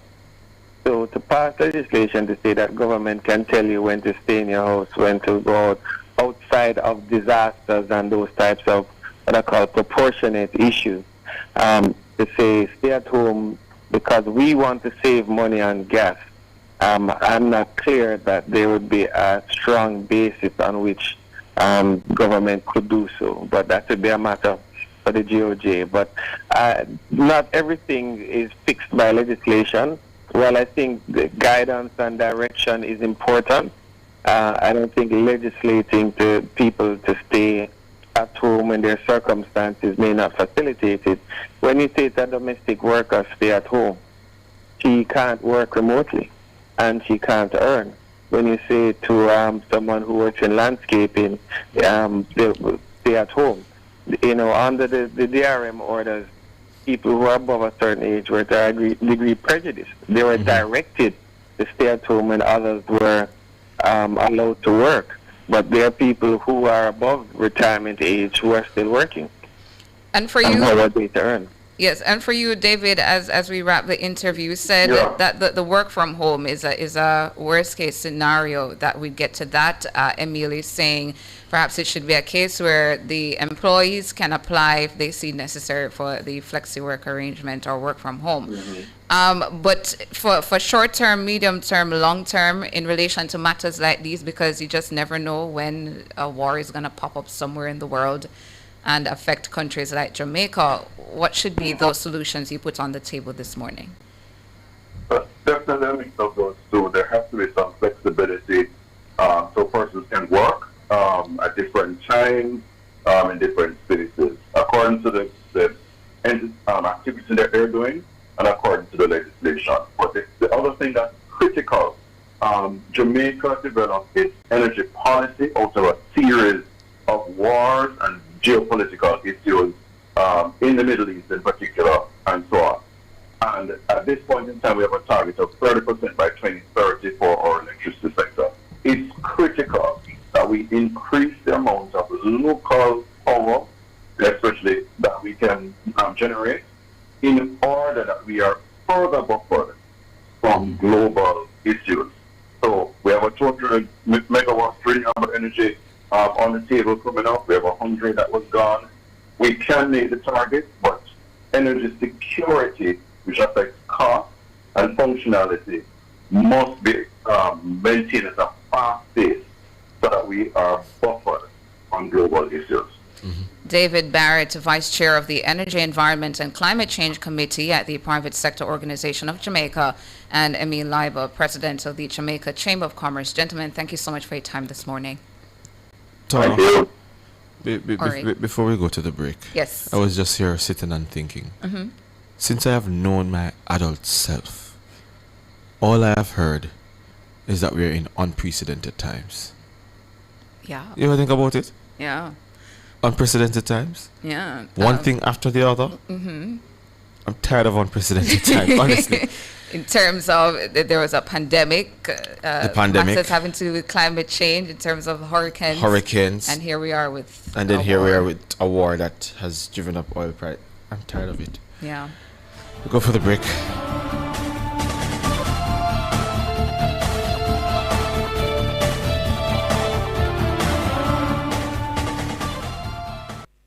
For all your scales and food processing equipment, call Advanced Scales and Equipment Limited at 876-968-9612 to 5. The time by Advanced Scales and Equipment Limited is 11 minutes now, 11 minutes to 8 o'clock. Hawkeye is protecting homes, businesses, and communities with trusted security solutions. The temperature by Hawkeye, securing what matters most, is 27 degrees here in capital city Kingston, 25 out west in Montego Bay, and 22 in Mandeville.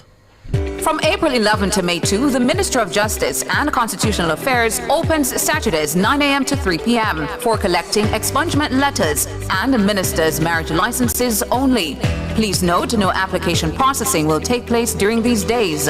Call 876-906-4923 to 31 or WhatsApp 876-851-3287. The Minister of Justice and Constitutional Affairs. Justice at your convenience.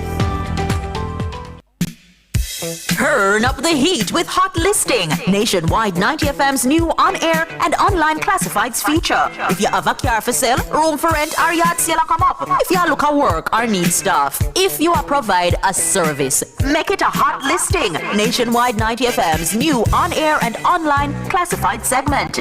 Your listing plays again and again. From morning till evening. You sing it, we play it. You say it once, Jamaica hears it all day, every hour. Contact our sales team now at 876-630-1210 or sales at nationwidenewsnetwork.com. Hot Listings on Nationwide 90 FM, a new revolution in media.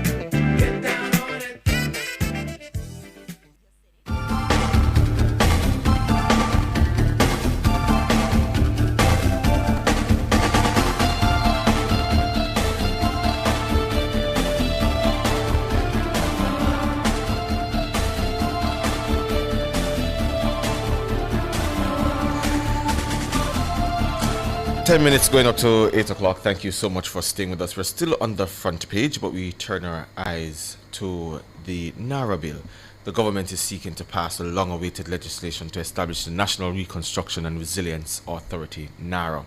It is the government's specialized statutory agency to lead post-Hurricane Melissa construction. It acts as a single point of coordination for long-term recovery, focusing on rapid project delivery, resilient infrastructure, and public-private partnerships backed by extensive international financing. Opening the debate on the bill in the Parliament on Tuesday, Prime Minister Andrew Holness says the bill will guide Jamaica into a new era of prosperity with the backing of the world's leading multilaterals. He described NARA as the most consequential legislation for Jamaica's development to date. For reactions to the establishment of a National Reconstruction and Resilience Authority, we are joined by Head of the Disaster Risk Reduction Recovery for Building Resilience at the UNDP, Sir Ronald Jackson, Jamaica's own, I'll say Ronald Jackson. Good morning, Sir Jackson. Hello. Hi, good morning to you. Hearing you now. Hear me? Good. Hearing you now. Good morning. Thank you so much for joining us, Sir Jackson. From your experience when it comes to rebuilding, especially after the disaster that we had last year, NARA, what's your reaction to it? No, I think look, NARA is a important institutional vehicle. There are different ways you can go about it. I mean, you can have a standalone institutional system to help to drive your recovery processes, or you can have one that's embedded. So there are different approaches. So going ahead with a NARA makes sense, particularly if you're looking at this resilience building agenda, moving beyond just a focus on Hurricane Melissa, but starting to look at how we target those weak areas across different sectors, infrastructure, so your housing, your transport, looking at issues around the people elements.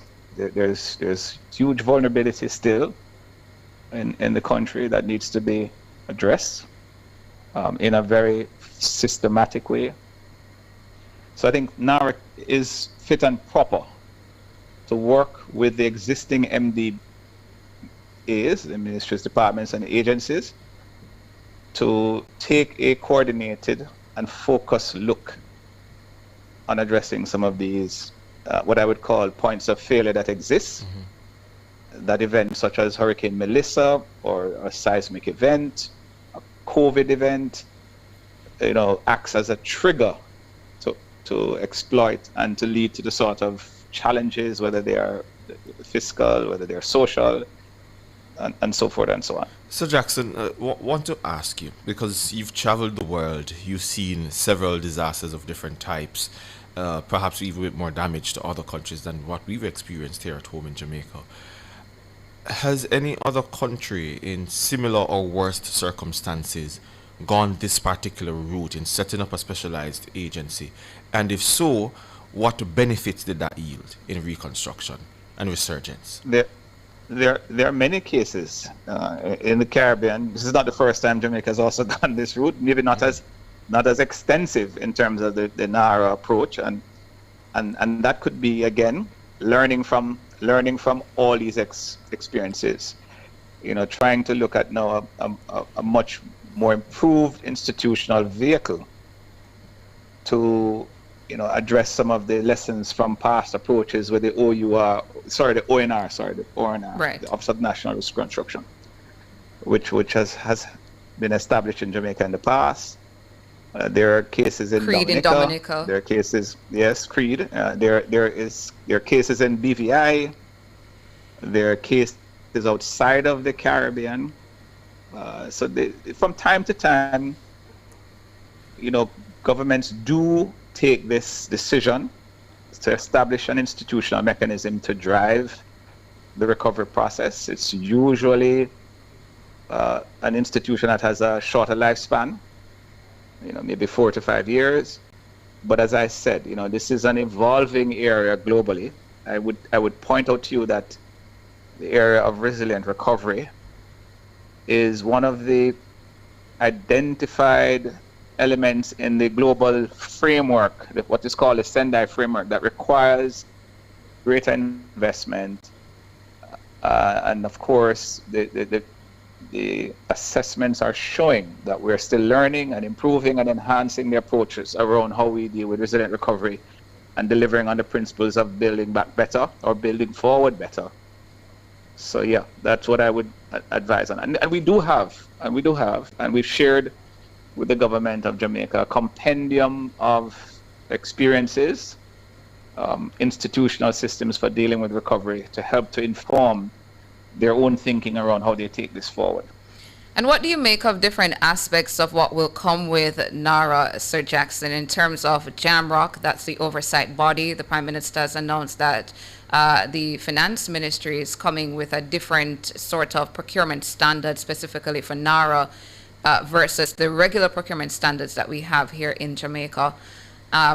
So it's focused on, so he has addressed procurement, has addressed how oversight will be done. What do you make of those different aspects? Because there were some complaints that there is no transparency or accountability in relation to how NARA will function. Well, I can't say I can speak to that at the moment. I have myself delved into JAMROC and the details of the new procurement recommendations that are coming Well, for example, forward. he said that Jamrock will sort of function like EPOC. So there'll, for example, be periodic reports coming out of Jamrock about how NARA is functioning and executing the projects that need to be done. Well, I would say to you that transparency and accountability is a very important element of any of these institutions, and they're accountable to not just to the government, parliament, but also the people. So I think and one of the things we propose is monitoring, evaluation, and learning as a critical component of any recovery and resilience building process. So it's good that there is a process that will allow for the reporting on how progress is being made or not being made.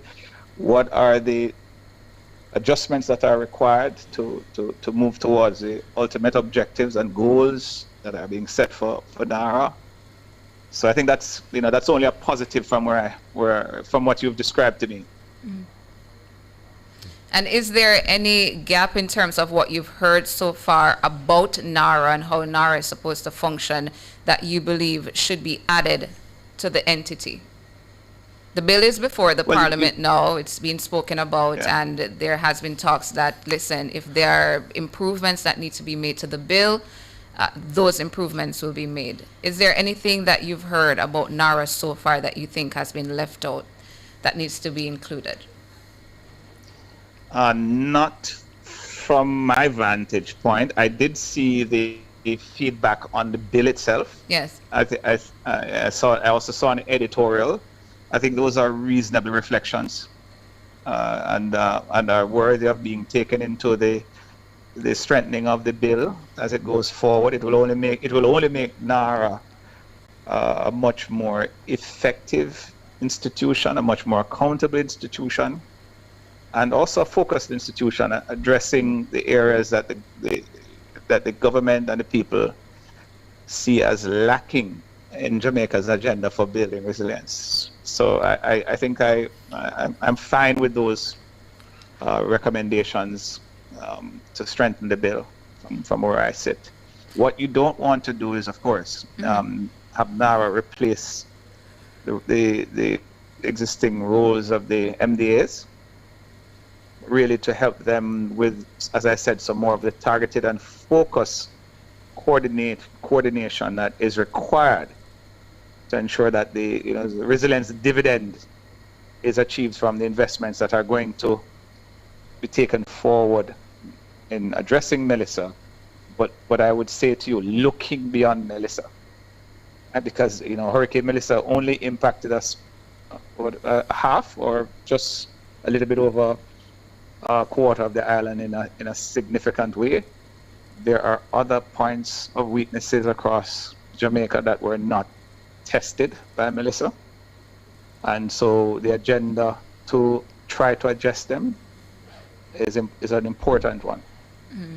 I understand the point you're making. The MDAs should still be able to carry out their functions and certain projects, but I think that NARA has certain specificities, certain projects that will directly go to NARA instead of everything being taken over by NARA and MDAs not being able to function correct. And carry out the projects that are in their portfolio. But Ronald Jackson, thank you so much for coming on this morning and providing some perspectives in relation to conversations being had now in the public about NARA. Thank you so much for your time. Thank you for the invitation.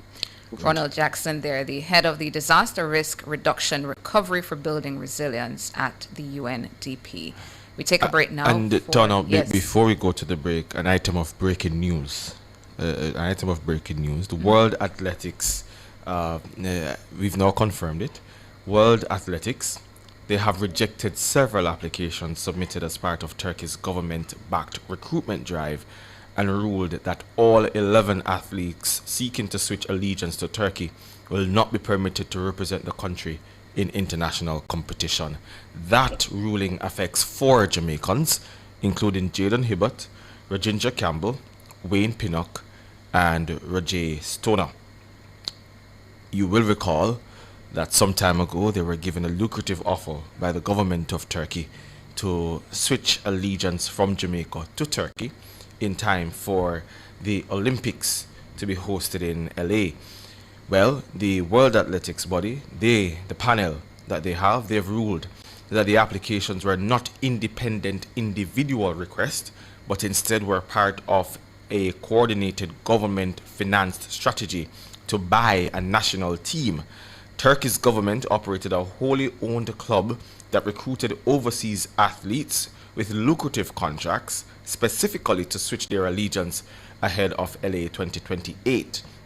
The panel found this approach undermines the core purpose of eligibility rules, which is to ensure athletes have a genuine connection to the country they represent and to encourage nations to develop homegrown talent. According to the panel, such a move risks weakening the credibility of national representation by incentivizing allegiance switches for financial gain rather than genuine national ties. Particularly, another Nigerian, Favour Ofili. Her case is particularly sad. She announced her intention to switch in September 2025, and she cited dissatisfaction with how Nigerian athletes authorities had managed her career. She missed the Tokyo Olympics, for example, entirely because Nigeria failed to meet minimum anti-doping test requirements for a number of its athletes. The panel acknowledged her grievances but said they did not outweigh the broader regulatory concerns. Other athletes include 5 athletes from Kenya, and Sofia Yukashina, the Russian, there also not being able to participate for other reasons. And they all sought, including our 4 Jamaicans, to have their allegiance switched to Turkey. The World Athletics panel has ruled that it flies in the face of the intention of the eligibility rules, which is to ensure that athletes have a genuine connection to the country they represent. Talent. They say that this is Turkey's government operated a wholly owned club to recruit athletes on lucrative contracts as a government-financed strategy to buy a national team. As a sports lawyer, I don't know. I have views on this. Ruling. But more anon.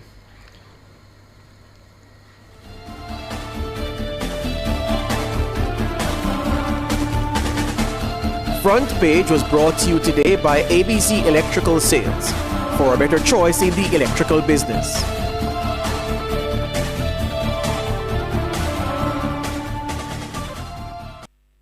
Don't miss a beat with your mortgage payments at NHD. Stay on top of your NHD mortgage payments when you pay by the first day of each month.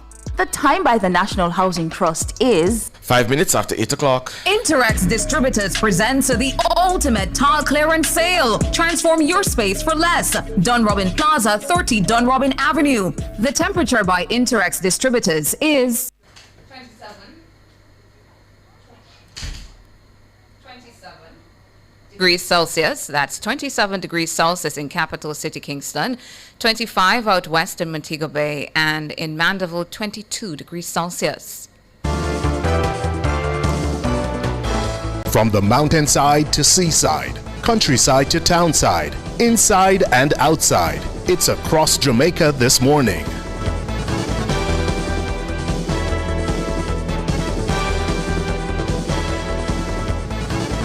Taking you across Jamaica this Thursday morning, Thursday, April 16, 2026, I'm Tona Thomas. The Kingston and St. Andrew Municipal Corporation, KSAMC, has begun enforcement activities across or under its signage regularization and public education campaign. The exercise, which began a week ago, involves the removal of illegally installed and non-compliant signs.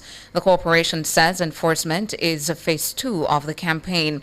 The first phase, which ran January through to March 31, encouraged businesses to become compliant and settle outstanding fees. During the period, the KSAMC conducted a public education and sensitization program involving direct engagement with stakeholders, clarification of requirements, and guidance in the process of regularization. It also offered a 20% discount on fees. Mayor of Kingston, Councillor Andrew Swaby, said invoices totaling approximately $74 million were generated, with roughly $27 million in arrears collected. He says that the figures reflect a low level of compliance. Under Phase 2, Mayor Swaby says the KSAMC will host a workshop for advertising companies and will designate sterile areas in residential communities. In addition, light emitting and digital signage will be restricted in residential neighborhoods and in close proximity of intersections. The KSAMC says enforcement activities will be executed on weekends to limit disruption to the public. In Portland, public health officials are reporting a low uptake of the vaccine for the human papillomavirus, HPV. Medical Officer of Health for Portland, Dr. Sharon Lewis, says only 91 doses of the vaccine were administered through the public health system in the parish in 2025. That represents 18.2% of the 500 doses targeted for administration. Dr. Lewis presented the figures in her report to the Portland Municipal Corporation's monthly meeting in Port Antonio last Thursday. There are approximately 200 types of HPV.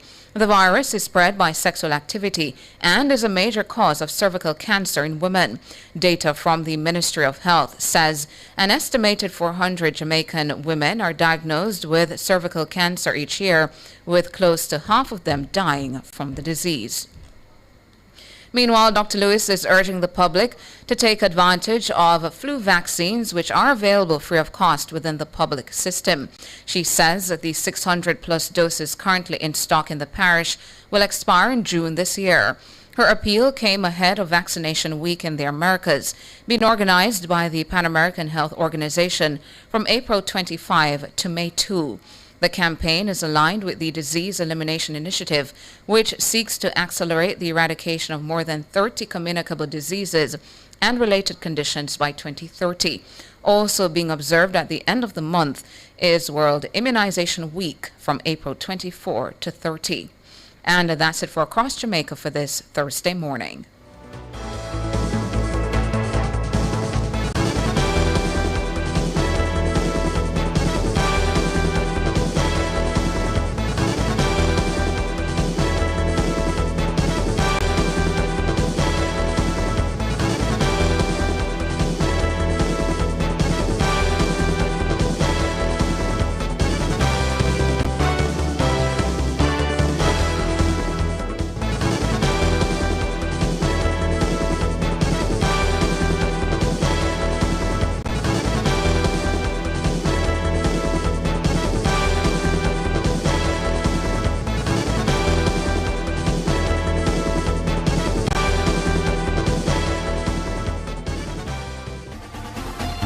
For all your electrical needs, visit ABC Electrical Sales. They stock a wide variety of electrical supplies, including plugs, switches, panel boards, and conduits, plus energy-saving fixtures.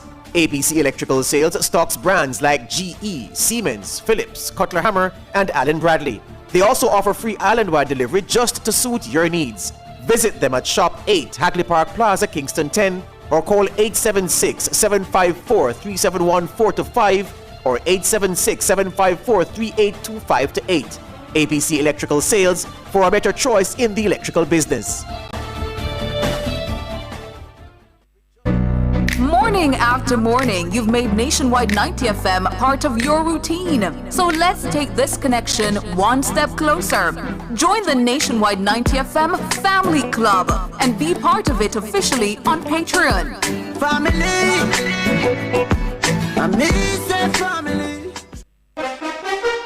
Get ready for something special. St. Andrew Technical High School, STATS, celebrates their 65th anniversary with a fair and open day under the theme Healthy 65th, Reshaping Our Health Together. Join Cliff Hughes online on Thursday, April 16 from 10 a.m. to 1 p.m. We're coming to you live from the campus with energy. Explore student displays from business, science, agriculture, and technical departments, plus clubs like Key Club and 4-H. Enjoy free services services like optical care, cholesterol checks, immunization, HIV testing, and more, with partners like the Ministry of Health and Bellevue Hospital. It's all about community and wellness. We'll have exciting interviews with alumni, students, and leaders, plus highlights of 65 years of excellence. You don't want to miss this major milestone. Catch it live on CliffViews Online, Thursday, April 16 from 10 a.m. to 1 p.m. It's Stats 65th anniversary. Also tune in to this broadcast on our YouTube channel at Nationwide 90 FM Live. All this and more only on Nationwide 90 FM, the new revolution in media. This broadcast is brought to you by St. Andrew Technical High School.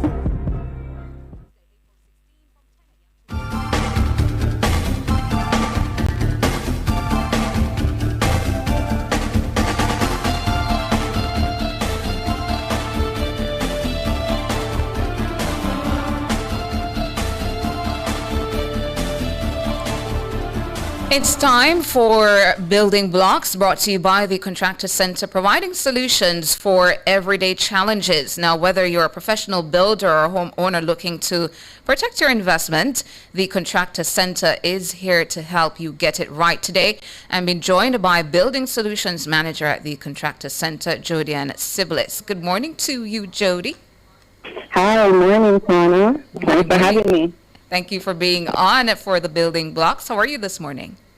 I'm so fine. How are you? I'm doing good. I'm doing good. So this morning, Jody, we're talking about one of the faves at the Contractor Center, the Fasteel Waterproofing Solutions Fasteel. So let's begin here. If you can talk to our listeners who have never heard about the Fasteel, although you guys have mentioned it so many times here on NTM, to tell our listeners and our viewers what exactly it is. All right. So the Fasteel, it's a high-performance elastomeric waterproofing roof compound, right?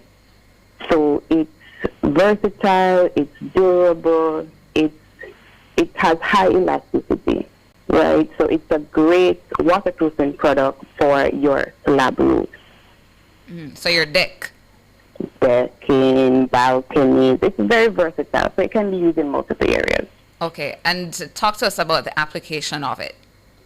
All right, so the application is pretty easy. It's pretty easy to understand. You can use it straight from the container. But just like any product, you have to make sure that the area you're putting the product is clean, dry, no dust, no debris, and it's an easy straight to use from the container. Mm-hmm. You can use a roller, you can use a paintbrush, anybody can use it. Okay, so ensure that the area that you're applying it to is clean. And so tell me about the product itself. Is it liquid? Is it pasty? Is it paint-like? What is it like? Because you did say a roller. So describe the product. All right, so it does have a paint consistency. You can throw it out of the container into a rolling pan. Like if you're covering a small area, you can use a paintbrush. You can even use a spray gun if you want quicker coverage in a faster time, right?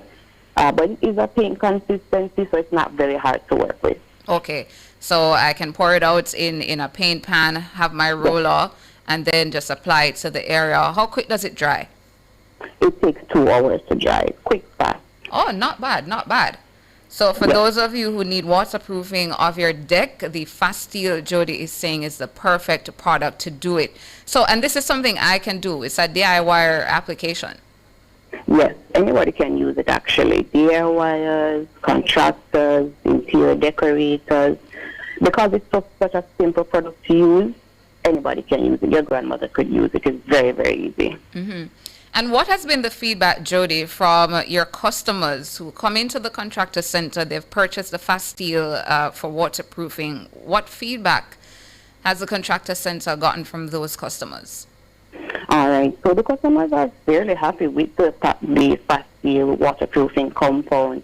They've used it on their, as you said, decks, on their roofing, on their balcony. Because it's so versatile, you can also put it in your bathroom, on your bathroom floor before you put your tiles down, which gives it a great waterproofing barrier. You know, because sometimes the building itself sucks up the moisture from the foundation, which brings up the mold and moisture in your bathroom. So you can use the fast seal as a waterproofing barrier before you put your tiles on. So our customers are very happy because of its durability and its versatility. Yes. And does it come in one size? No, we do have it in 1 gallon, and we have it in 5 gallons as well. And we also have it in 2 colors right now, white and gray.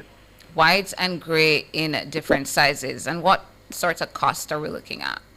All right, so the 1 gallon is for $7,500, and the 5 gallon is for $27,650. And just repeat those prices for us.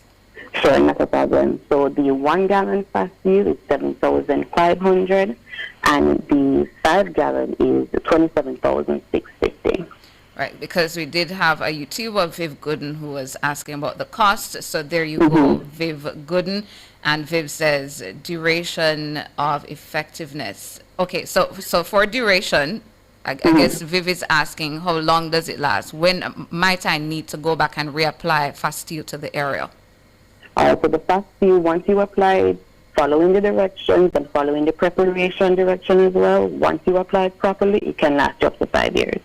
Okay, Viv. So, yeah, and Jermaine, our technical operator here, is saying that he can testify. He has applied the fast steel to an area at home, and yeah, it's long lasting. So Viv, 5 years. Once you do all that you need to do, follow the instructions, and in making that application, yeah, should last for 5 years. And as Jody was saying earlier as well, Viv, that when you do the application, it takes about 2 hours to dry, so not very long. So for those, Jody, like Viv in the YouTube chat, who seem to be interested in the fast steel, talk to me again about where customers or prospective customers like Viv can find the contractor center and your contact information. All right, so you can find us at 26 Shortwood Road at Kingston A, and you can give us a call at our landline, that's 876. Sorry. Jody, no, not a problem, not a problem. So tell us the address again for Viv and others, as well as the contact information for the contractor center. For those who are interested, they can reach out to you guys and find you. All right, so the contractor center is located at 26 Shortwood Road. All right, and you can contact us at 925-5700. That's 925-5700, 26 Shortwood Road, Kingston East. Yeah, and I'm not sure where Viv is located, but for you, Viv, Jody's also going to tell you that the contractor center can have your fast steel and other items that you'll purchase from them delivered to you. So tell us about the delivery services, Jody. So we do offer a variety of delivery options. We can send it down to you via Knoxford, as long as you have a Knoxford in your area, or we can use the Jamaica Post. Right, so Jamaica Post or Knutsford Express, Viv, as long as you have one of those in close proximity to where you live, you can have delivery done through Knutsford Express. So just the contact information again, Jody, and any other information you want to give out in relation to the fast steel before we let you go. All right, so you can find us at 26 Shortwood Road, and our contact is 925-5700. The fast steel is a great product for multiple surfaces. It is elastomeric, versatile, and durable, especially for Jamaica with the relentless sun. It stands up through any weather. All right, we have it in 2 sizes. That's the 1 gallon and the 5 gallon, and we have it in 2 colors as well. That's white and gray. And what are your opening hours there at the contractor center? All right, so we're open on Monday to Thursday, 8 a.m. to 5 p.m. On Friday, we close at 4, and on Saturday, we close at 3. Lovely. So talking this morning about that waterproofing solution there at the contractor center, Fast Steel. And of course, on the line was Jody and Siblis, Building Solutions Manager over there at the contractor center. Thank you so much, Jody. Thank you so much for having me, Sana. You have a good day now. All right, you too. So that was Building Blocks, brought to you by the Contractor Center, providing solutions for everyday challenges. We take a break here and come back with more.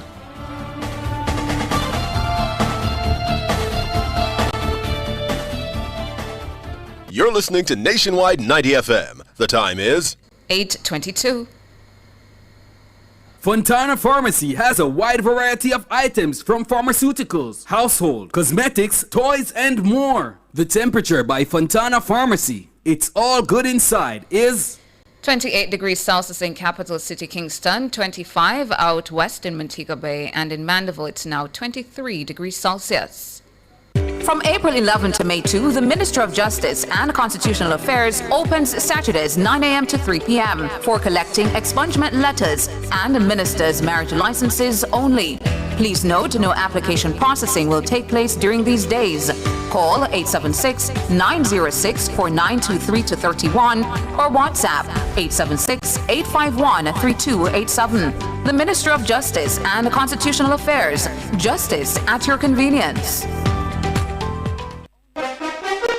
Get ready for something special. St. Andrew Technical High School, STATS, celebrates their 65th anniversary with a fair and open day under the theme Healthy 65th, Reshaping Our Health Together. Join Cliffviews Online on Thursday, April 16 from 10 a.m. to 1 p.m. We're coming to you live from the campus with energy. Explore student displays from business, science, agriculture, and technical departments, plus clubs like Key Club and 4-H. Enjoy free services like optical care, cholesterol checks, immunization, HIV testing, and more, with partners like the Minister of Health and Bellevue Hospital. It's all about community and wellness. We'll have exciting interviews with alumni, students, and leaders, plus highlights of 65 years of excellence. You don't want to miss this major milestone. Catch it live on Cliffviews Online, Thursday, April 16 from 10 a.m. to 1 p.m. It's STAT's 65th anniversary. Also tune in to this broadcast on our YouTube channel at Nationwide 90 FM Live. All this and more only on Nationwide 90 FM, the new revolution in media. This broadcast is brought to you by St. Andrew Technical High School.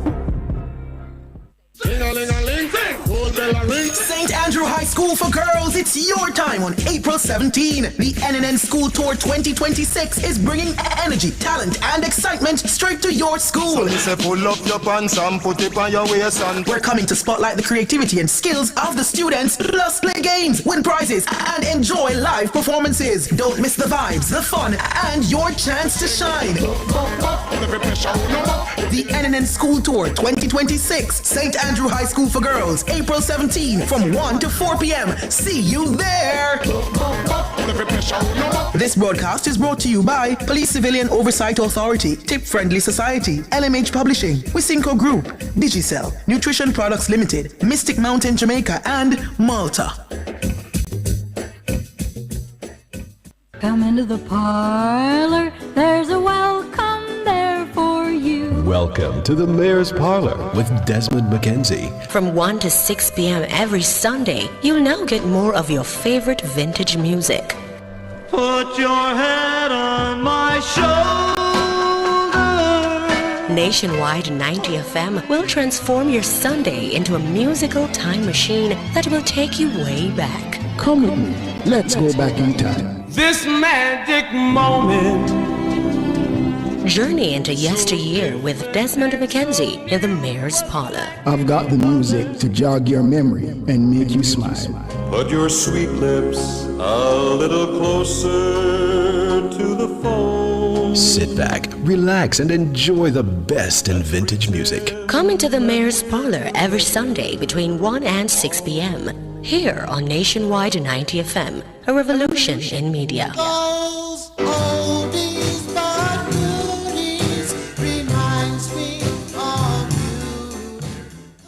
Data Protection Matters is brought to you by Design Privacy. We help you comply and build trust.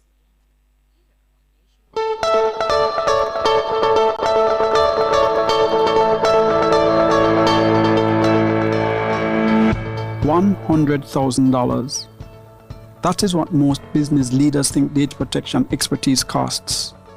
The real number is very different. This is Data Protection Matters, powered by Design Privacy, and I'm your host, Chuka Emeka Cameron. Let me start with a question.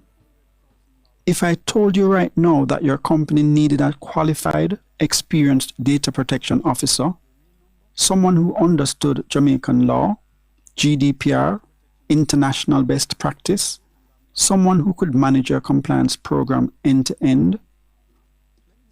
What number would you put on that? Most CEOs I speak to say somewhere between 80 and 120,000 US dollars. And they're not wrong. That is what a qualified full-time data protection officer costs. Salary, benefits, professional memberships, training, software tools, the full package, one person. And when that number lands, most companies say the same thing. We'll deal with that later. But here's a number I want you to write down today. 24,000. 24,000 US dollars per year is what Design Privacy DPO as a service costs. And what does 24,000 get you? A named qualified data protection officer, registered with the OIC, listed on your company record. A full specialist team behind that DPO. Legal expertise, technical privacy expertise, compliance monitoring, policy management, real-time dashboards, so you always know your compliance status. Ongoing monitoring and advisory, so issues are caught before they become problems. Now, let's do the math together. Full-time DPO, $120,000 a year. DPO as a service, $24,000 a year. Difference, $96,000. 96,000 US dollars a year. That's the amount you don't spend when you choose a smarter model. $96,000. That could fund 2 junior hires. That could cover a year of digital marketing. That could see the product expansion. That could sit in your reserve fund and give your board the confidence that you're not burning cash on overhead. And here's the part that surprises most people. In most cases, it outperforms it because one DPO has one brain, one schedule, one set of skills. A DPO as a service gives you a team, multiple specialists, diverse expertise, depth you couldn't afford to hire individually for $24,000 a year. I want you to go to designprivacy.io today, and I want you to find the ROI calculator on the plans page. You plug in your organization size, your current situation, and it shows you in black and white exactly what you save compared to a full-time hire. It takes 5 minutes, and it will show you a number that probably surprises you because the 100,000K assumption, it's not the only option. It never was. Go to designprivacy.io. That's DESIGNPRIVACY.io. Use the return on investment calculator. See the real number. Find your plan. This has been Data Protection Matters, powered by Design Privacy. I'm Chuka Emeka Cameron. See you on Tuesday.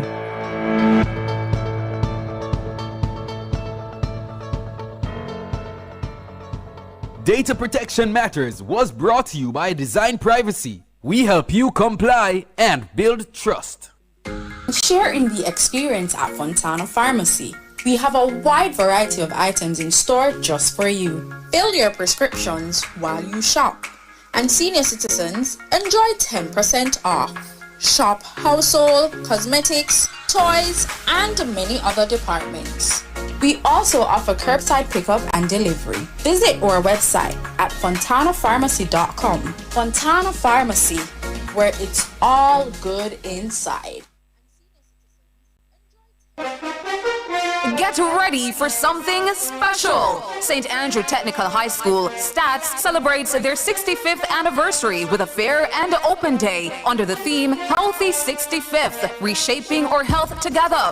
Join Cliff Hughes online on Thursday, April 16 from 10 a.m. to 1 p.m. We're coming to you live from the campus with energy. Explore student displays from business, science, agriculture, and technical departments, plus clubs like Key Club and 4-H. Enjoy free services services like optical care, cholesterol checks, immunization, HIV testing, and more, with partners like the Minister of Health and Bellevue Hospital. It's all about community and wellness. We'll have exciting interviews with alumni, students, and leaders, plus highlights of 65 years of excellence. You don't want to miss this major milestone. Catch it live on Cliffviews Online, Thursday, April 16 from 10 a.m. to 1 p.m. It's Stats 65th anniversary. Also tune in to this broadcast on our YouTube channel at Nationwide 90 FM Live. All this and more only on Nationwide 90 FM, the new revolution in media. This broadcast is brought to you by St. Andrew Technical High School. St. Andrew High School for Girls, it's your time on April 17. The NNN School Tour 2026 is bringing energy, talent, and excitement straight to your school. So pull up your pants and put it on your waist and we're coming to spotlight the creativity and skills of the students, plus play games, win prizes, and enjoy live performances. Don't miss the vibes, the fun, and your chance to shine. The NNN School Tour 2026, St. Andrew High School for Girls, April 17 from 1 to 4 p.m. See you there! This broadcast is brought to you by Police Civilian Oversight Authority, Tip Friendly Society, LMH Publishing, Wisynco Group, Digicel, Nutrition Products Limited, Mystic Mountain Jamaica, and Malta. Tax and You is brought to you by the Tax Administration Jamaica, working together to serve you even better.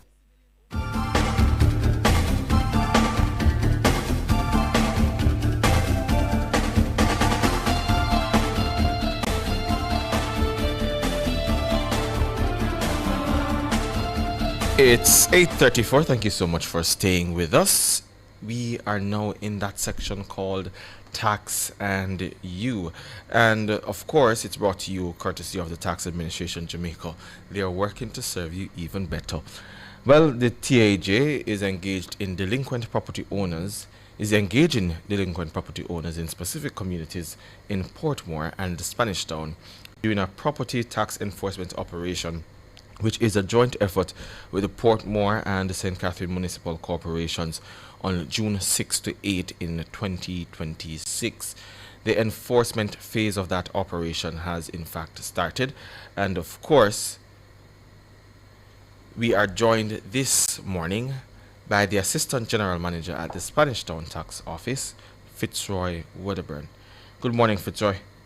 Hey, good morning, and good morning to your listeners as well. Good. Thank you so much for joining us. Well, tell us now, what is the special enforcement operation? I know I just read it, but give us some more details. Why are we doing this? All right. So the special enforcement operation specifically concerns property tax. It's geared towards allowing delinquent property owners really an opportunity to settle their outstanding balances. It is a joint effort between the municipal corporation and the TAJ. Right, and we have a special team from both entities going into targeted communities really to set up command centers and operate from there. So the targeted communities last year were in Portmore. We looked at the Phoenix Park Village, and we also looked at the Caribbean Estate. In the St. Catherine area, we look at Green Acres, Frenchman Heights, Angel Estates, and Angel Grove.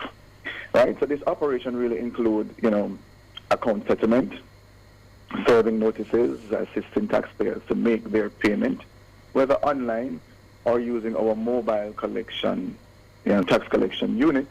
And of course, when those customers had query, we responded to them accordingly. Got you. So what are some of the enforcement actions then that you've taken so far in order to get the compliance required? Right. So the tax authority has served so far more than 200 garnishment notices on financial institutions and employers of delinquent property owners. And this is on within the law that we can operate as. Yeah, but Fritz, I'm going to ask you to break it down for my listeners and viewers. What do you mean garnishment notices? Right. So garnishment, there's really a notice that we put out there. So layman term, you owe us. We know that you have money in financial institutions. We know that you have money. You are employed, right? So we send these notices to your financial institutions or to your employer to say, for example, Fitzroy Wedderburn has a tax obligation with the TAJ, and we are serving this notice on you as employer or the financial institution to say that on X date, take out X amount from their salary or from their account and pay it over to the TAJ. Okay. So let's say you serve the garnishing notice, and the employer tells his employee, "Hey, I got a garnishing notice from one of the municipal corporations or the TAG. You need to sort this out." Can the person then quickly go ahead and say, "No, I need to go pay TAG," and go and make the payment, or is it too late? Right.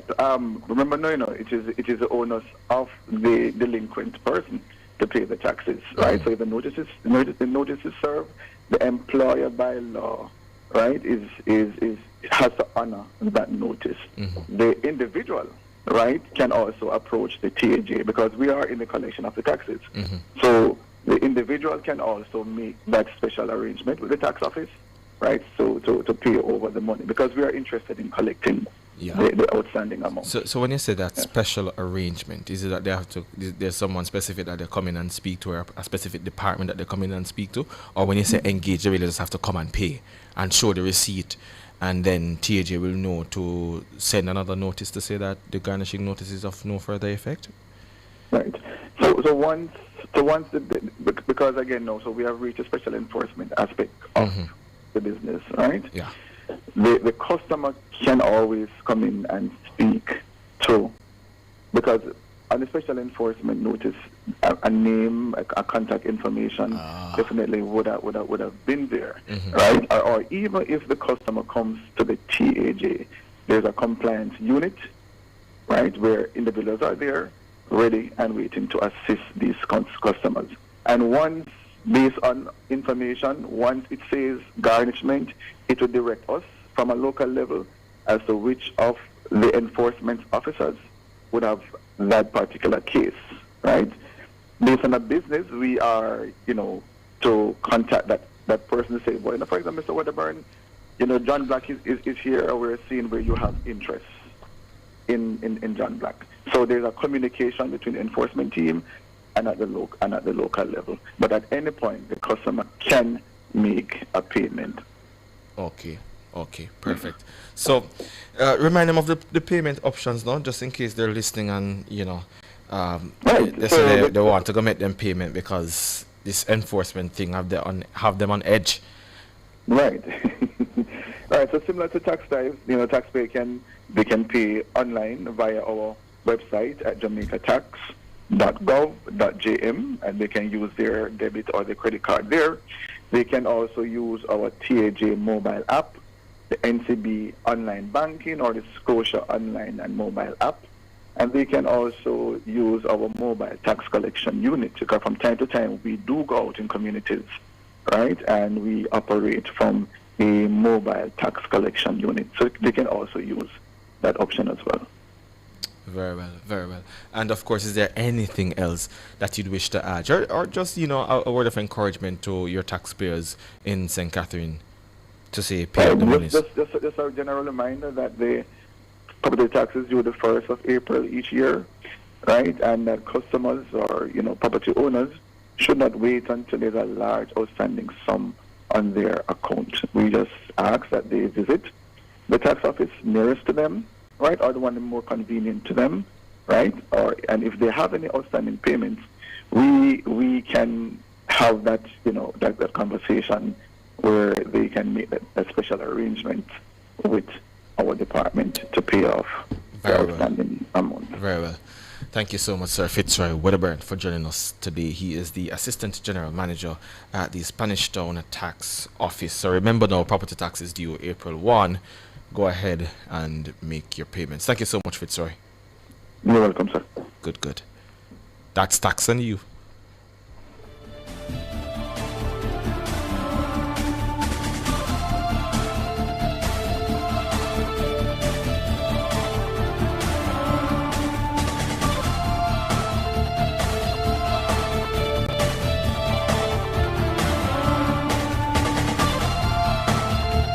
Tax and You was brought to you by the Tax Administration Jamaica, working together to serve you even better.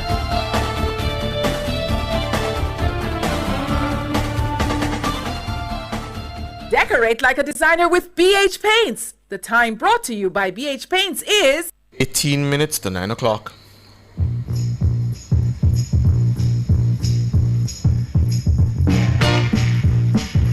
I need love to ease my mind. I need to find someone to call mine. But Mama said you can't hurry love. No, you just have to wait. She said love don't come easy. It's a game of give and take. You can't hurry love. No, you just have to wait. You gotta trust, give it time.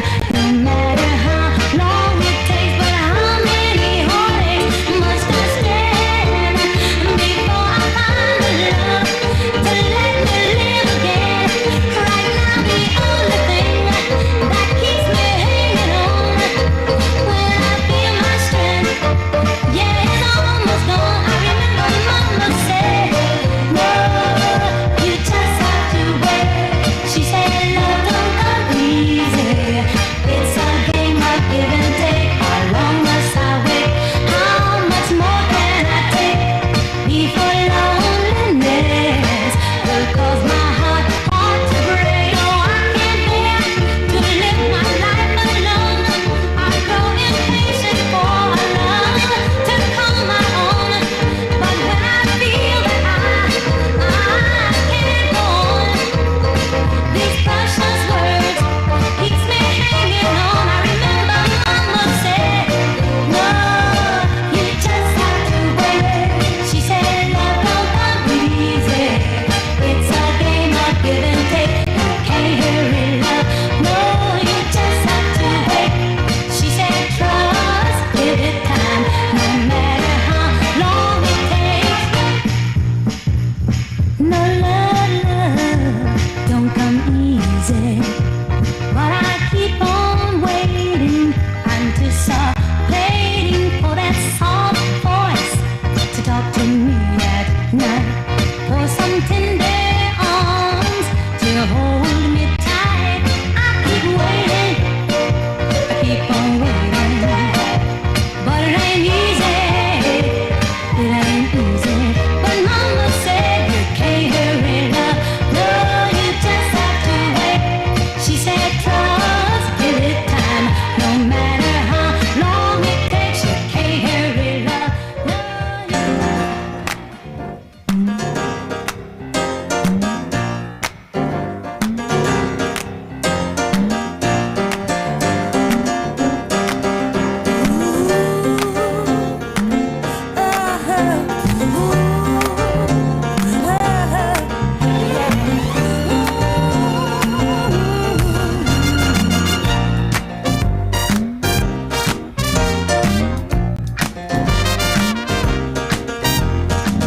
This will be an everlasting love. This will be the one I've waited for.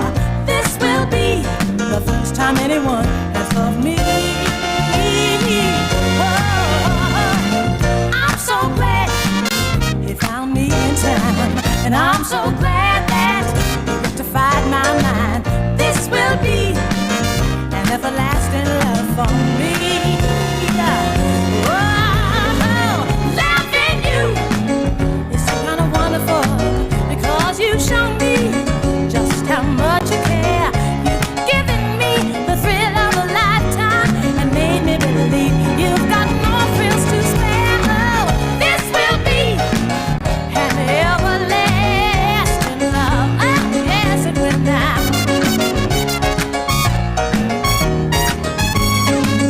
If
Once I give him, I want a girlfriend. Jesus Christ.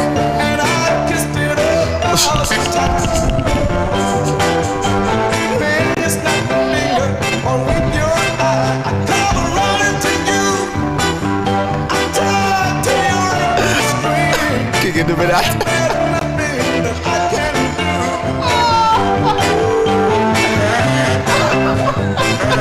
What did you say?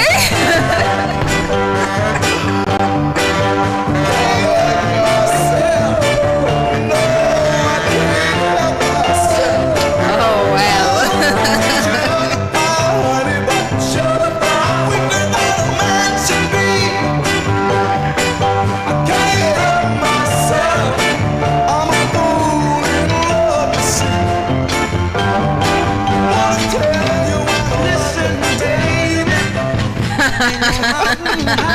Ain't no valley low, ain't no river wide. Wow. Baby, You need me, call me.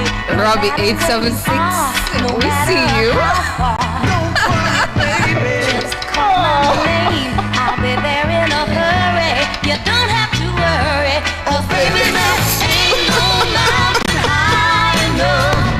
Ain't no valley low enough.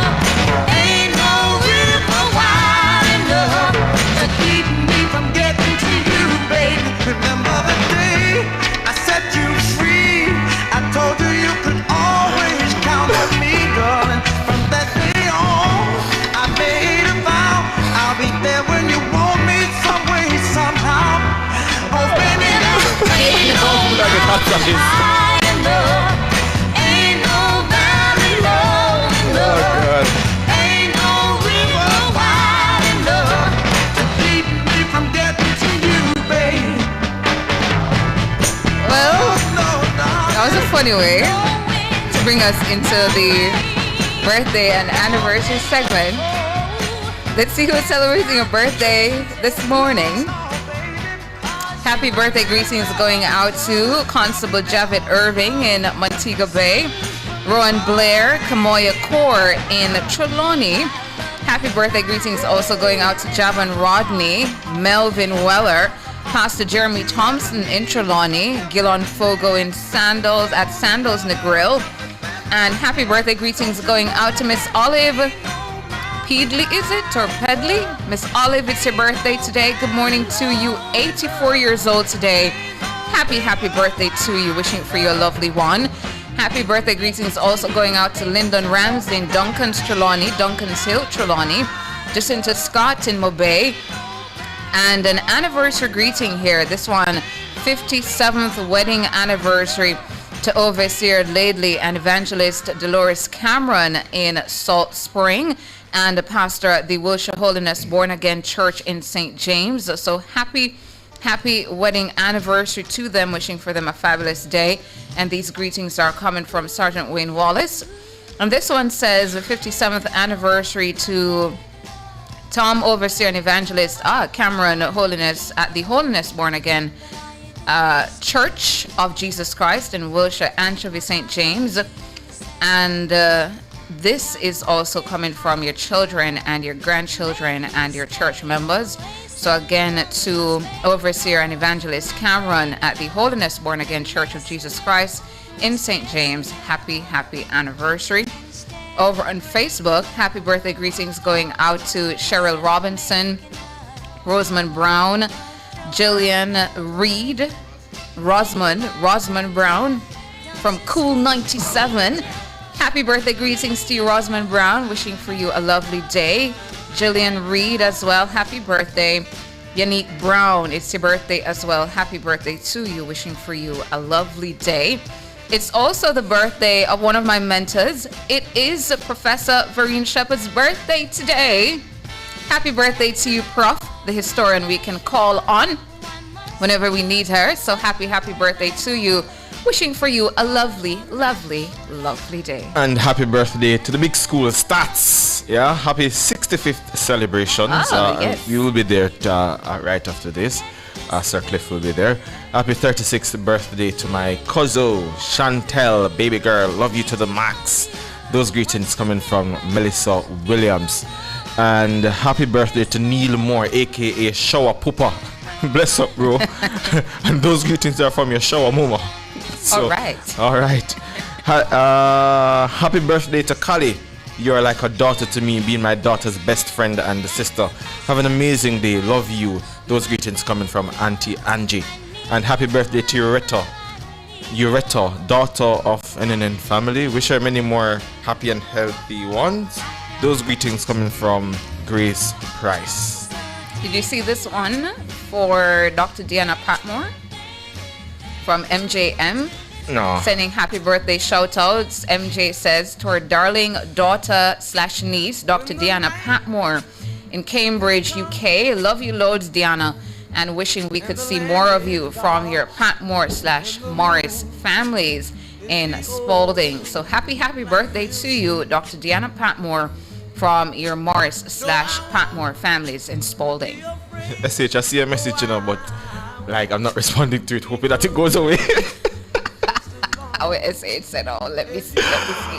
Oh God. I was set up by Jermaine King. Yes. I never know my mic was open. Oh my goodness. I'm seeing Good here morning, Annie well. Smith. Hope you're good. Oh.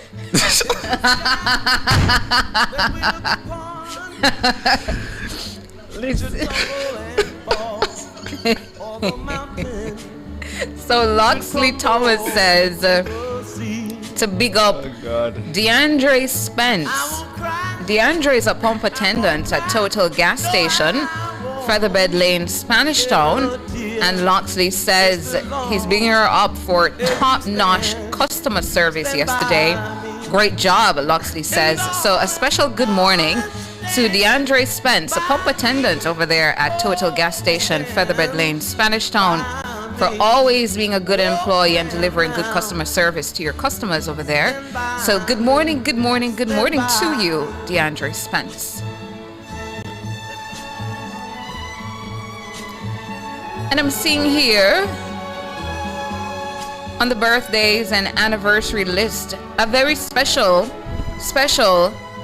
anniversary greeting going out to Magnus and Audrey Williams, our family members. Magnus and Audrey Williams celebrating their 26th anniversary today. And this one says, every day spent with you is a blessing. Loving you is the easiest thing I've ever done, and I choose you in every lifetime. To my better half, Audrey, you make the good days better and the hard days easier. Thank you for being my constant through all of it.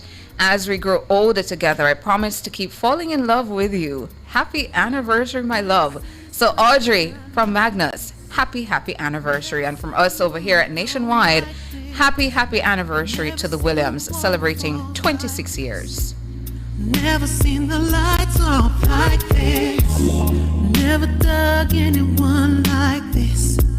Never had tasting lips to kiss. Never had someone to miss.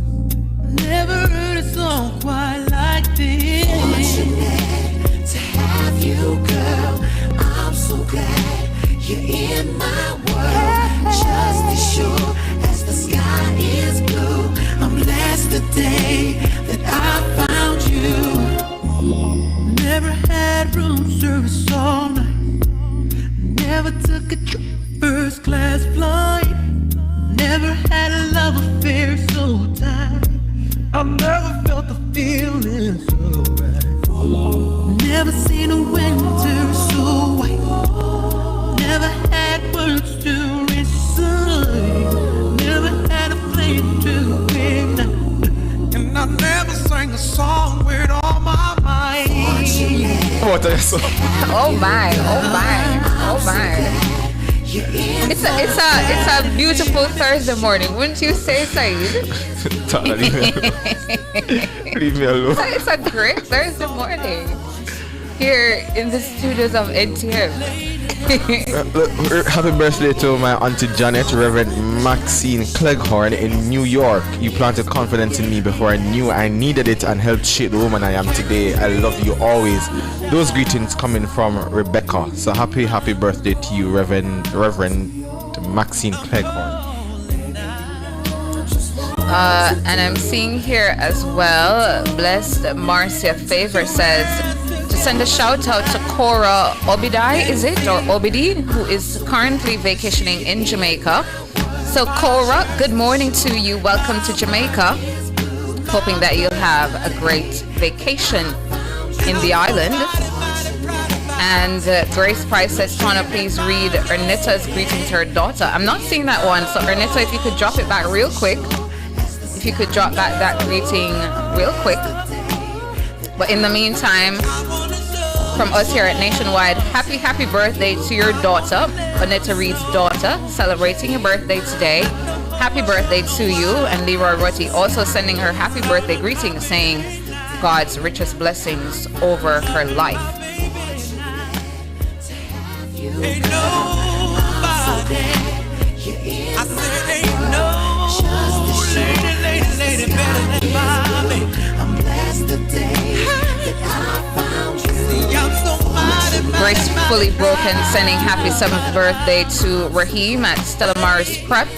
The gifted baller, keep punching above your class. Greetings coming from mom, dad, sissy, and aunties saying to you, love you, Rai. So happy birthday to you. Ernetta, still not seeing your birthday greeting to your daughter. If you could drop it back real quick. Seeing as well, Carlene sending belated happy birthday greetings to Miss Foster. She works at Kay's Pharmacy. Greetings also coming from her co-workers who are saying to you, we all love you. So happy birthday to you, Miss Foster. Karen Rose sending happy birthday greetings as well to Ernita Reed's daughter. So she's getting a lot of love in the chat. Andrea Francis sending happy birthday to her favorite brother, Robert Francis, aka Blacka. Love you, bro. So Blacka, it's your birthday today. Happy birthday to you from your sister, Andrea Francis. build on a foundation strong enough to stay. We will never break. And I'm seeing Erneta's greeting now, sending happy birthday greetings. Erneta says to my sweet, beautiful daughter, Shanae, Jody, and Daly in Manhattan. Thank God for blessing me with the daughter I prayed for. May God bless you abundantly. So, Shanae, Jody, and Daly in Manhattan, it's your birthday today. Happy birthday to you from your lovely mommy, Ernetta Reed. Wishing for you a great day. And that's about it for the show. Thank you so much for tuning in to Nationwide this morning, NTM. Thanks so much to our super producer, Michelle McCrae Smith, and our super editor in the newsroom, Kimon Thompson. Thanks as well to our technical operator and the musical maestro, Jermaine King. Up next, the Consumer Hour with Norgay Banton, and at 10, Cliff Hughes Online. I'm Tana. I'm Saeed. Good morning. And I've never been, no matter what may come our way. You just heard Nationwide this morning.